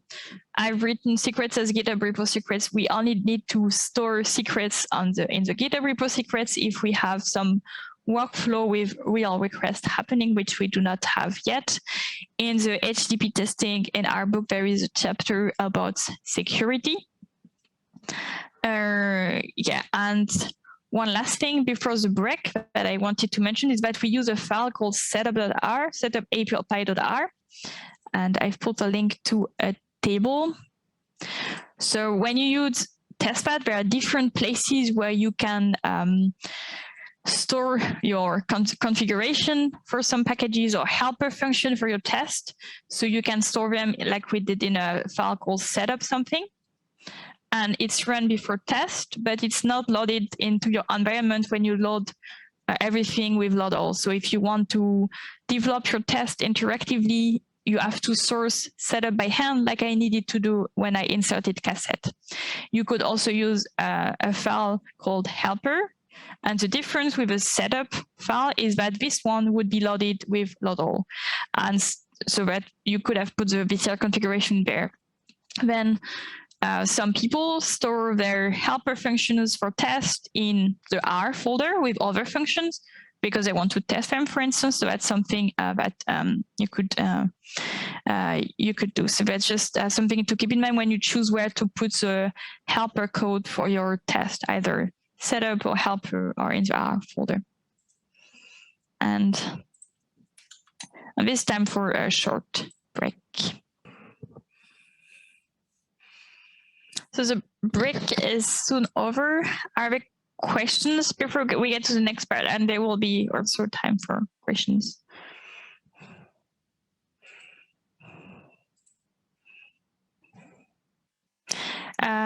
So last part, part 3. So in this part, I'm not going to talk about HTTP testing things, but more general testthat things. So there are cases when you can use the inline expectation and testthat, and I will show also where they are. So testthat expectation. So in the testthat documentation, you can see all the expectation that exists. For instance, you might use expect equal when you expect something to be equal to something else. And in the example, I think I was using expect vector, which I discovered while preparing this tutorial. I didn't know expect vector to check that something is a vector.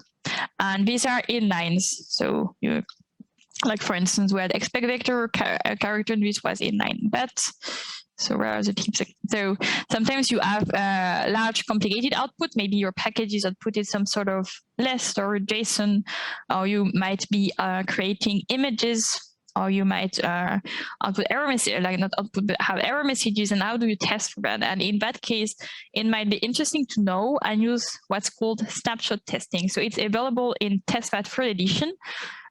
For some of you who are lucky and started using testthat recently, you never used another edition, so you don't have to update all tests because you're already using testthat third edition.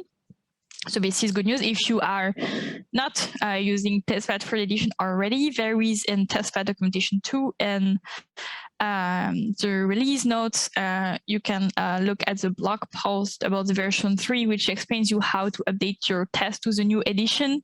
If you want to use features that are only in the new edition, but there, and it shouldn't be too much work. And there is even a vignette about testthat third edition. But if you didn't use testthat before, you can use snapshot testing. So there is a vignette in testthat about what snapshot testing is, and I will show an example in the in the session of using snapshot testing for testing an error message, and then it will become clear what the snapshot means. And another testthat trick that I wanted to show is using custom skippers. So we add this VCR skipper. VCR skip is VCR if VCR off. There might be other cases where you want to skip some tests to run on certain environments. Often you will skip all tests that use internet on CRAN. So there is a built-in skipper in testthat for that, skip on CRAN. You might know that the function does not work on an operating system, so you will also be skipping the test in that case. But you can run your own skippers, and we are going to do this two short things. So using a snapshot test and then using custom skippers. So first, I need to stop having so many files open and just look at my workflow. So things seems to be working here. Okay. So in the and we're going to add a snapshot test for get packages 2. So get packages 2 has an error, but if we don't have a secret token for the API, and I want to test for it. So let me pass this test to my clipboard, and I am going to the test packages 2 file and adding this test. So it's a test, and here I'm using without to have locally no token, because in my setup for the test I'm adding a token always, but in that case I want to see what happens when there is no token. So I'm using a without function for that. Without is really super useful, and this one is called local amdar, and it means that there is no token. And then I'm running the get packages 2 function. When you use the get packages 2 function in the absence of a token, so if we look at the source of this function, there is an error. So I'm going to run this test. So test. Oh, there is test active file. Now that's something I should have been using before. I tend myself to use a button, but I didn't want to show it with the button in the IDE today. So test active file. And we have run the test, and we have one that has a warning because it tells us that token for package is not found. Okay, adding new snapshot, right? I didn't know that was a warning, but now in the test folder, in testthat, we have a new folder called snaps. And this is where testthat stores the snapshots. And the snapshots for packages 2, if we open it, it's simply a Markdown file. It has the name of the test as a header, and it has an error message here. Now, so this is a snapshot, and this is one for an error. Now imagine I'm editing the code. I'm changing the error message, and maybe I'm reading a style guide. And if we'll look in the tidyverse style guide, most often the error messages will be phrased something like this: can't find token for packages. So I've changed the error message, and I'm going to run the test again. And it tells me the snapshot has changed, but it used to be this, and token for packages not found, and now it's now can't find token for packages. And it can mean 2 things. So in this case, I decided to change the error message. So I'm going to accept this change. This is a new snapshot I want to have as a snapshot, as a gold standard. But maybe this, and it can also help, like old tests, like if it fails, it could mean that I have changed this, but I didn't want to, and then I need to fix my code. But in that case, I'm going to run snapshot accept packages 2, and everything is fine. Now I can run the test again, and it runs. And so this one is accept snapshot error, and there are other type of snapshots. So they are snapshot for files. So if you are creating a plot, for instance, and in that case, if you are creating a snapshot for a file, an image, it runs a Shiny app to show you the 2 different images, so you can see the differences. So that's quite handy. So this is a error snapshot, and I'm going to pause here so that you can add this snapshot test to your test or ask question. Yes, sorry, Mael. Can you repeat what's the, I couldn't understand the snapshot utility. So this is a fact that we're using expect snapshot error. And there are several functions in testthat that do snapshot testing. So in the reference page of the testthat website, there is a section called snapshot testing, and you can see the different function that, like the expectation, like you can use expect snapshot output, expect snapshot file, and the one that helps you use review the differences when the snapshot changed. Yeah, but what's the add value of using snapshot compared to the classical like testing method? Okay, so in the case of an error message, it might be useful if you have, for instance, an error message with several lines. Like it might be easier to test than with expect error. And in the case of if you have a package that wraps ggplot2 and creates a plot, it's like you don't have many. You couldn't test for the output with an inline test. You would need a snapshot. Okay, thank you. And if you've been using vdiffr for doing that for the plot, so vdiffr uses testthat snapshot things under the hood now. So these are linked. Thank you. Or recently, I've used expect snapshot for functions that outputs HTML, like big HTML text, and it would be awful to try and test that with an inline test, or not awful, but not as smooth. Are there any questions?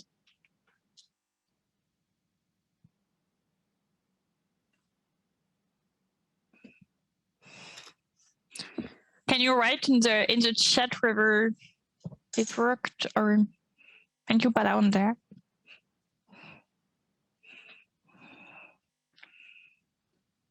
Okay, and snapshot testing is probably more spectacular when you use it for something bigger, which was also why the test case here maybe doesn't do it justice. Now we're going to add a custom skipper. And another thing you can add, and we're not going to do that, but you could also add a custom expectation, like a custom expect blah blah to your, and there is a vignette in testthat for knowing how to do that.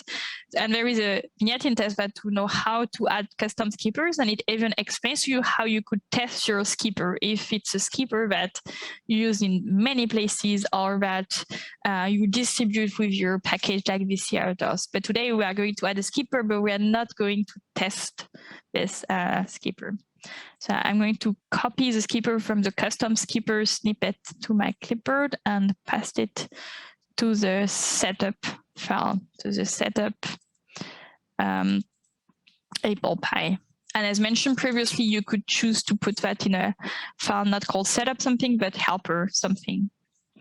And this is called skip if not Beyonce. So I need this uses a WAMI package, so I need to use it to add it to the dependency, but it's only used in tests. So I'm going to add it in the suggest dependency.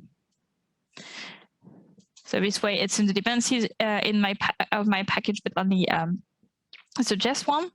And this skipper, so if the user is Beyonce, then it does nothing. If it's not Beyonce, and it will be the case on my computer, then the test is skipped. And I'm going to add it to a test. That I'm also getting from a snippet. And it's a test that I'm going to put in the test packages file. And so this test is like the other test, but it's skipped if it uses a custom skipper. Now I'm going to run this active file. So it's doing all the things that our tests are doing, but also it in the report, it tells me that no test failed, no warning, but one test was skipped. And the reason why it was skipped is because it was not Beyoncé. So that's what the custom skipper is doing. And you could imagine doing that with more complicated setup or for an actual use case. So I have no reason here to skip the test, but that's the example. I'm going to pause here just so you can add it if you want. And I forgot to add stuff to the remote repository for quite a while.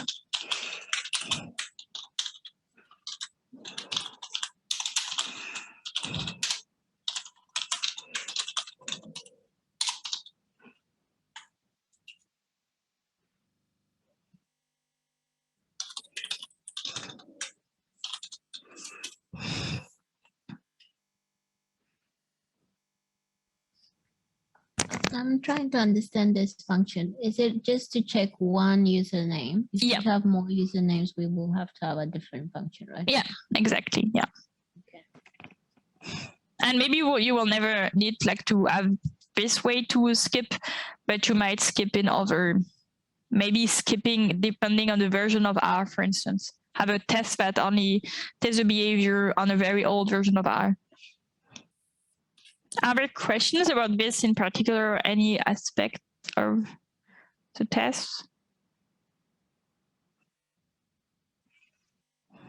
Not about this in particular, but you mentioned that there are the setup files which are run first when you're running the test, which is very nice. And I've also read that there are no files or no code which I can run afterwards.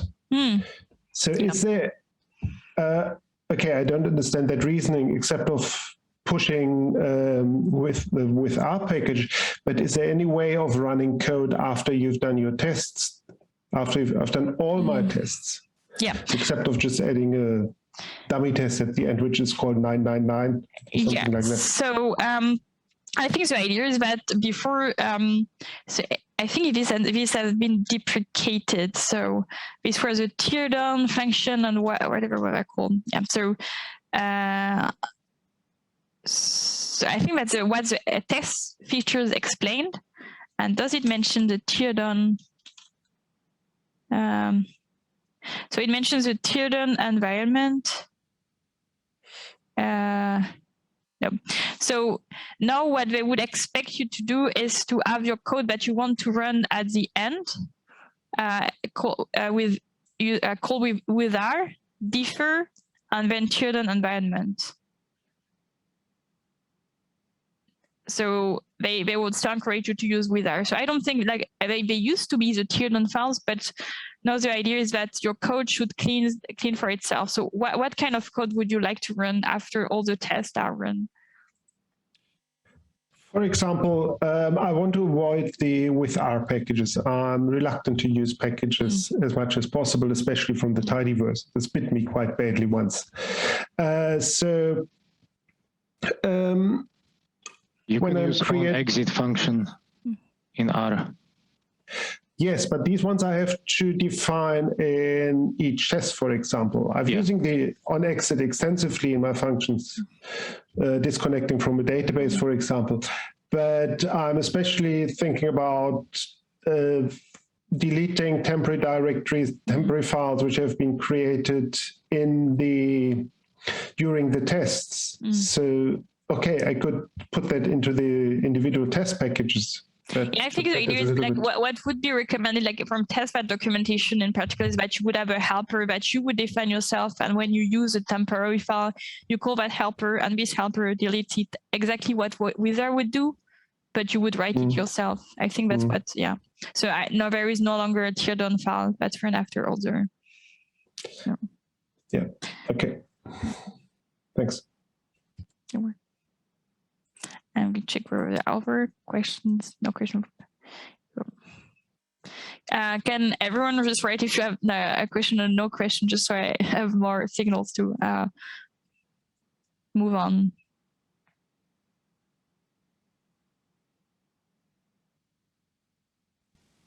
I have another question. Is all this testing creating any files that we should delete at some point? So No. they don't accumulate in our computer or No, and if it does, then it could, like if you, for instance, sometimes one can make mistake and create these files, but your test shouldn't create files. So that's why you, for instance, if you create a file, it's better to do that in a temporary directory and make sure that it's deleted afterwards. So the goal is that the test do not add files. And in the case of VCR, maybe what could happen, I don't know what happens if you have like a VCR cassette and you no longer use it. Maybe you would have to delete it yourself. So that's one example. So maybe if you might have to clean your test fixtures by hand, like your test data. You could store test data in your test folder that you do not use. And that would clutter your package. So you might need to delete it yourself. So what we just saw was snapshot testing and custom skippers. And in general, I recommend looking at the testthat vignette or testthat. And another, I've put the link in resources. There was a webinar about testthat third edition, and it's quite enlightening as regards snapshot testing, for instance, and what testthat third edition is. And I think it's only half an hour. And the last point I wanted to mention is real requests. So if you are using an HTTP testing package like this here, HTTP test, and you are using mocked response, like we have this file with the recorded response, and imagine we're using that for months, and the API changes, and there will be no way we would know because our tests are using, we would know from using the package in real life, but our tests wouldn't catch that because they are using a saved response. So what can be useful is having the same workflow as our command check, but where we turn off VCR. And if we're using another HTTP testing package like HTTP test, finding a way to turn it off for a run. And the idea is that every week you would run the test and you would not use a recorded response. So every week the API would be run. Like for instance, once a week might be a good frequency. But it really depends on the API and your use case. Also note that there might be other way for you to follow the API changes if maybe the API has a changelog and you could be notified by the API itself, like the API developers, when something changes. But if there is no such things or you want to be very sure, real requests are quite useful to have. So I'm going to show how to do that with a demonstration. Let me first check. Yeah, so my workflows are still passing on continuous integration. So that was good to know before I add another one. So I am going to add the secret that my package uses to my GitHub repository because now it will be needed to run the test. So it's called secret planet token, if I remember correctly. So I'm going to go to settings, to secret, and so that's settings, secrets, and then there is a button telling me to add a new repository secret. So the name of my secret is secret planet token, and it's something like top secret. And note that I write the string as it is. I don't put this small, I cannot find it. I don't put inverted commas, or it's really directly the value for this secret. That's not fair. So, and it's encrypted, so it's only accessible through me or collaborators. I have given some sort of access to my GitHub repository. So it should be quite safe in there, and it shouldn't be shown in the log either. And then I'm going to add a new workflow to GitHub Action workflow, and it's in the snippet of the demonstration. I will copy it to my clipboard and create a new file under, so new file. So it's not a text file, it's a YAML file. I will save it under the .github folder. Under workflows, and call it scheduled real request.yaml.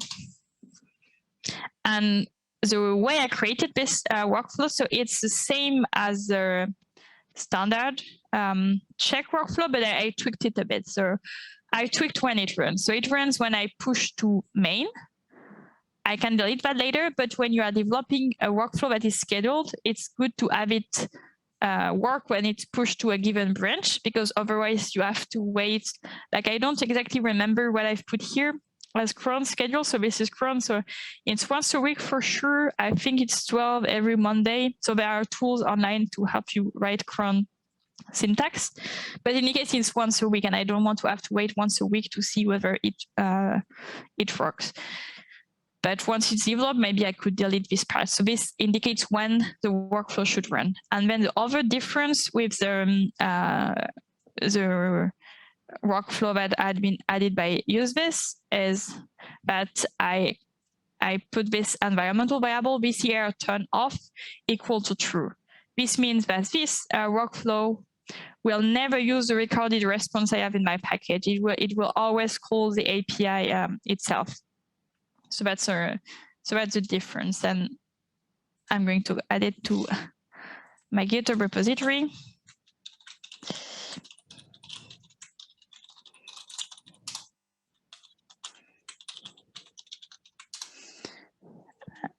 And then it's just a matter of waiting that it's run. So I'm going to let you all add it to your own repository. And did anyone have any problem with GitHub Action, or did everyone have oh, thank you to Benno. Yeah. And actually, if you just if you edit these files from the GitHub interface directly, so scheduled, so say I edit it from the GitHub interface, and I go to the schedule, and I hover on the cron schedule, it will tell me when it runs. So it's not a weekly schedule, it's a daily schedule. And so that's very useful. And it has a link to learn more. And I suppose that this will lead me to somewhere where I can learn how to correctly write the cron syntax. And I'm going to cancel changes.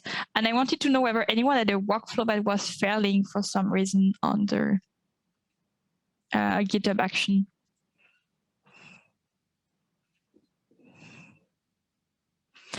Another question, does anyone use something else than GitHub Action regularly? Like, do you use CL CI or another continuous integration service? Yeah, and Travis, so it's not recommended to switch to something else, because Travis, like for example, at our website, we no longer recommend Travis. But the good news is that the principles are the same. Like, it's another continuous integration service.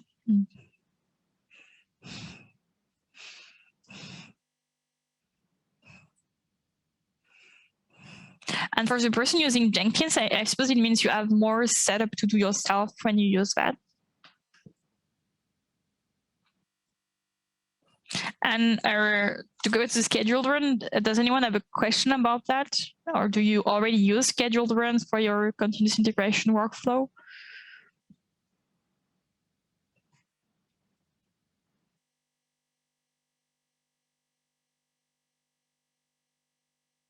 Oh, and one thing I should have changed actually in the, so if you look at the GitHub Action interface, I named my two workflows the same.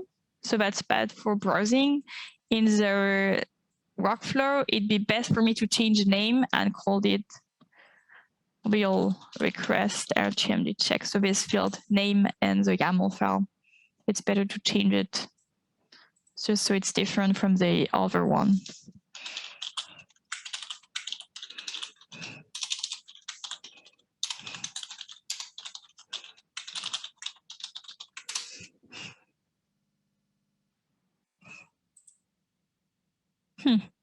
And I have one that failed.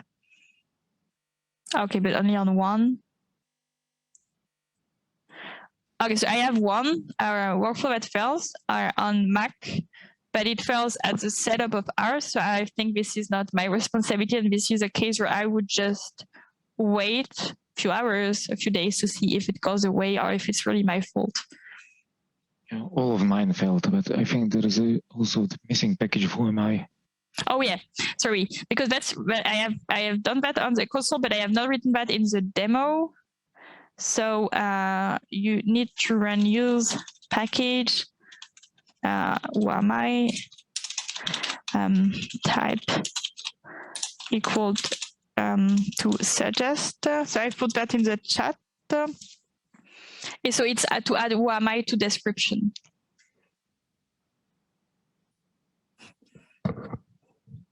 Can you write if everything is okay over where you have a question?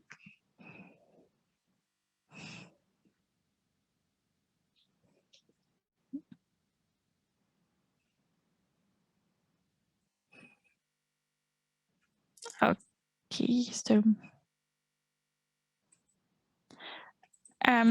I go back to the slides.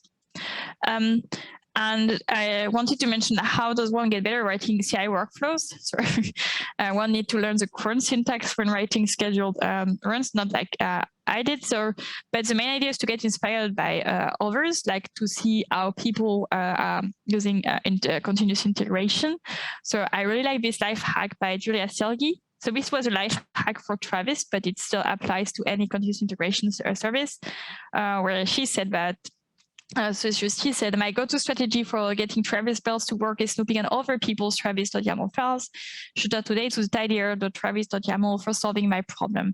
Because sometimes you, for instance, if you use a package that uses this given system dependency that's hard to install on one operating system, you will need to go look at other examples for things to work. And actually this idea of reading other people's configuration files also applies to testing.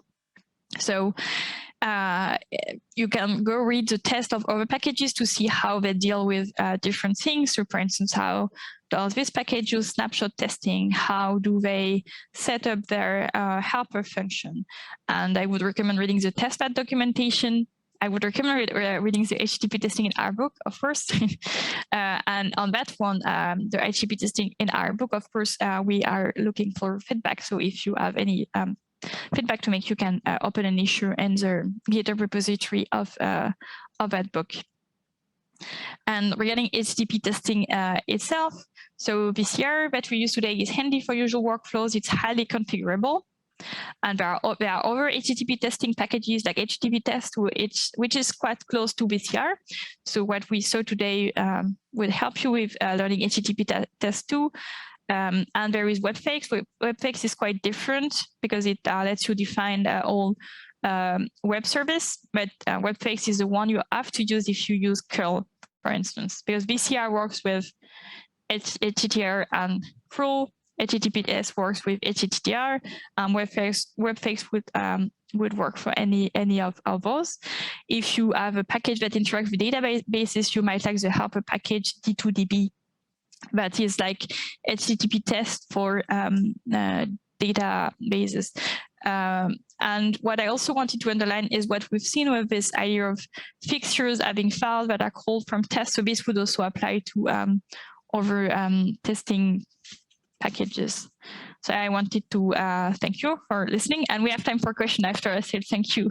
I'm not going to go away. So thanks to Heather for being the technical helper today. So this here who gave some accessibility comments, and to Shanina Beshni-Sabine for also giving me feedback on the tutorial proposal. And now we can take more questions, and we can take them right now. So if we have a bit of time later during the next day, so I've said the launch, but it's a Slack, but that will be asynchronously. And then later, if you have questions on testing, so you can ask them to the wider community. I would recommend our OpenSci forum as well as the package development category of the RStudio community forum. So are there further questions? Thank you very much, Mael. I have a question, like a general question. Is it good to, for example, test your package or functions while you're writing the function or after that? So I think it's good to write it as soon as possible. so you don't forget, and also so you like you have this idea of test-driven development, or you write a test that fails because your function is not doing the right thing yet, and you edit the function until the test works. Okay, so thank you very much. Are there other questions? And you can write a bit more.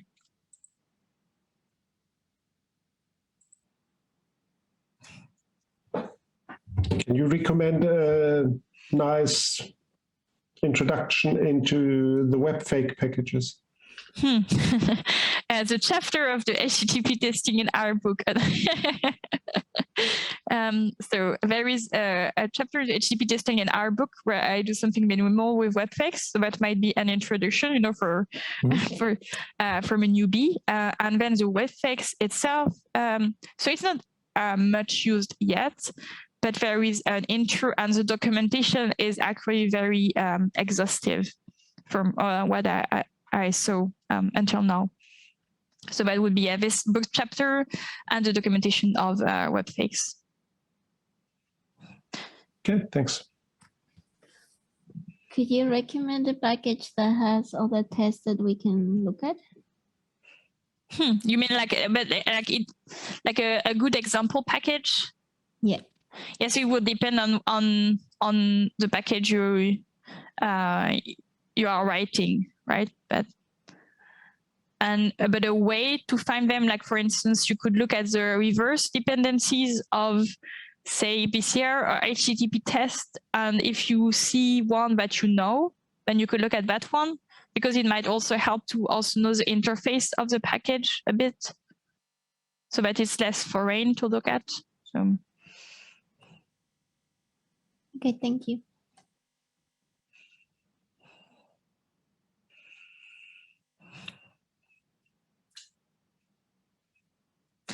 And by the way, for the web fix package, that would also be a way to learn how to use it, to look at the reverse dependencies. Is there a cran badge? No. So I'm going to find the reverse dependencies this way. So the web fix package has a few packages that use it. So.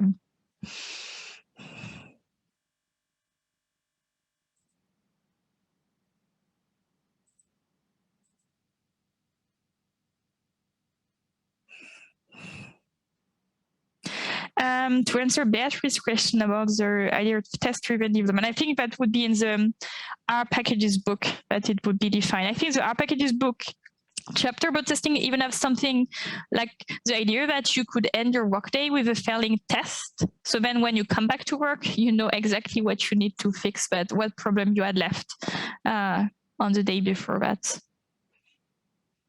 So I would say the R packages book chapter first. And there was an R-Ladies meetup, R-Ladies Berlin, I think, about testing. So that might be interesting to look at the slide deck as well. That is in the R-Ladies GitHub organization. Okay.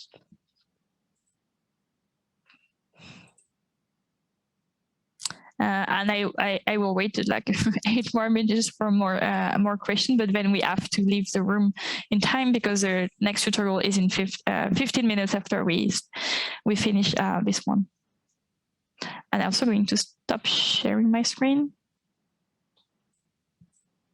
Mael, I have another question. I'm using the rvest package to retrieve some data.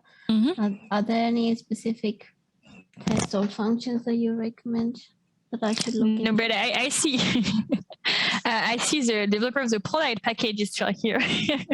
And the Polite package is a nice interface to the rvest package, but it's not related to testing it. Now you could, but because the rvest package is using HTTR under the hood, I think you could use BCR or HTTP test.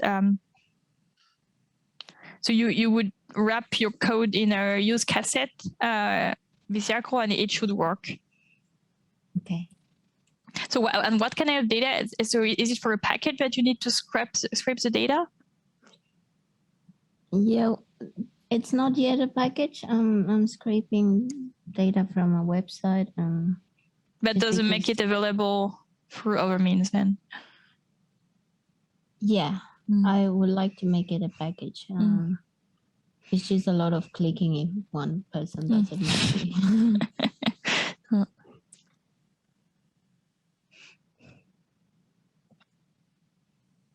And I put the link in the chat to them. So if you're using the harvest package, also check the polite package. So it's like a wrapper to harvest with, but make sure to respect the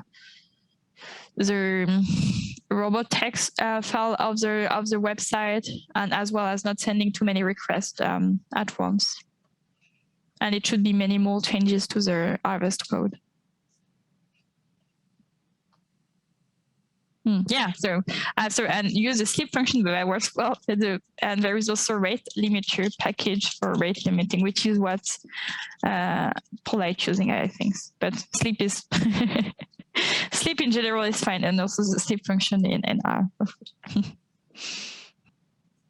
So you have a few more minutes to ask any question. Maybe we can stop recording now. Or... Yeah, if we could have gone through the main questions, I could stop the recording.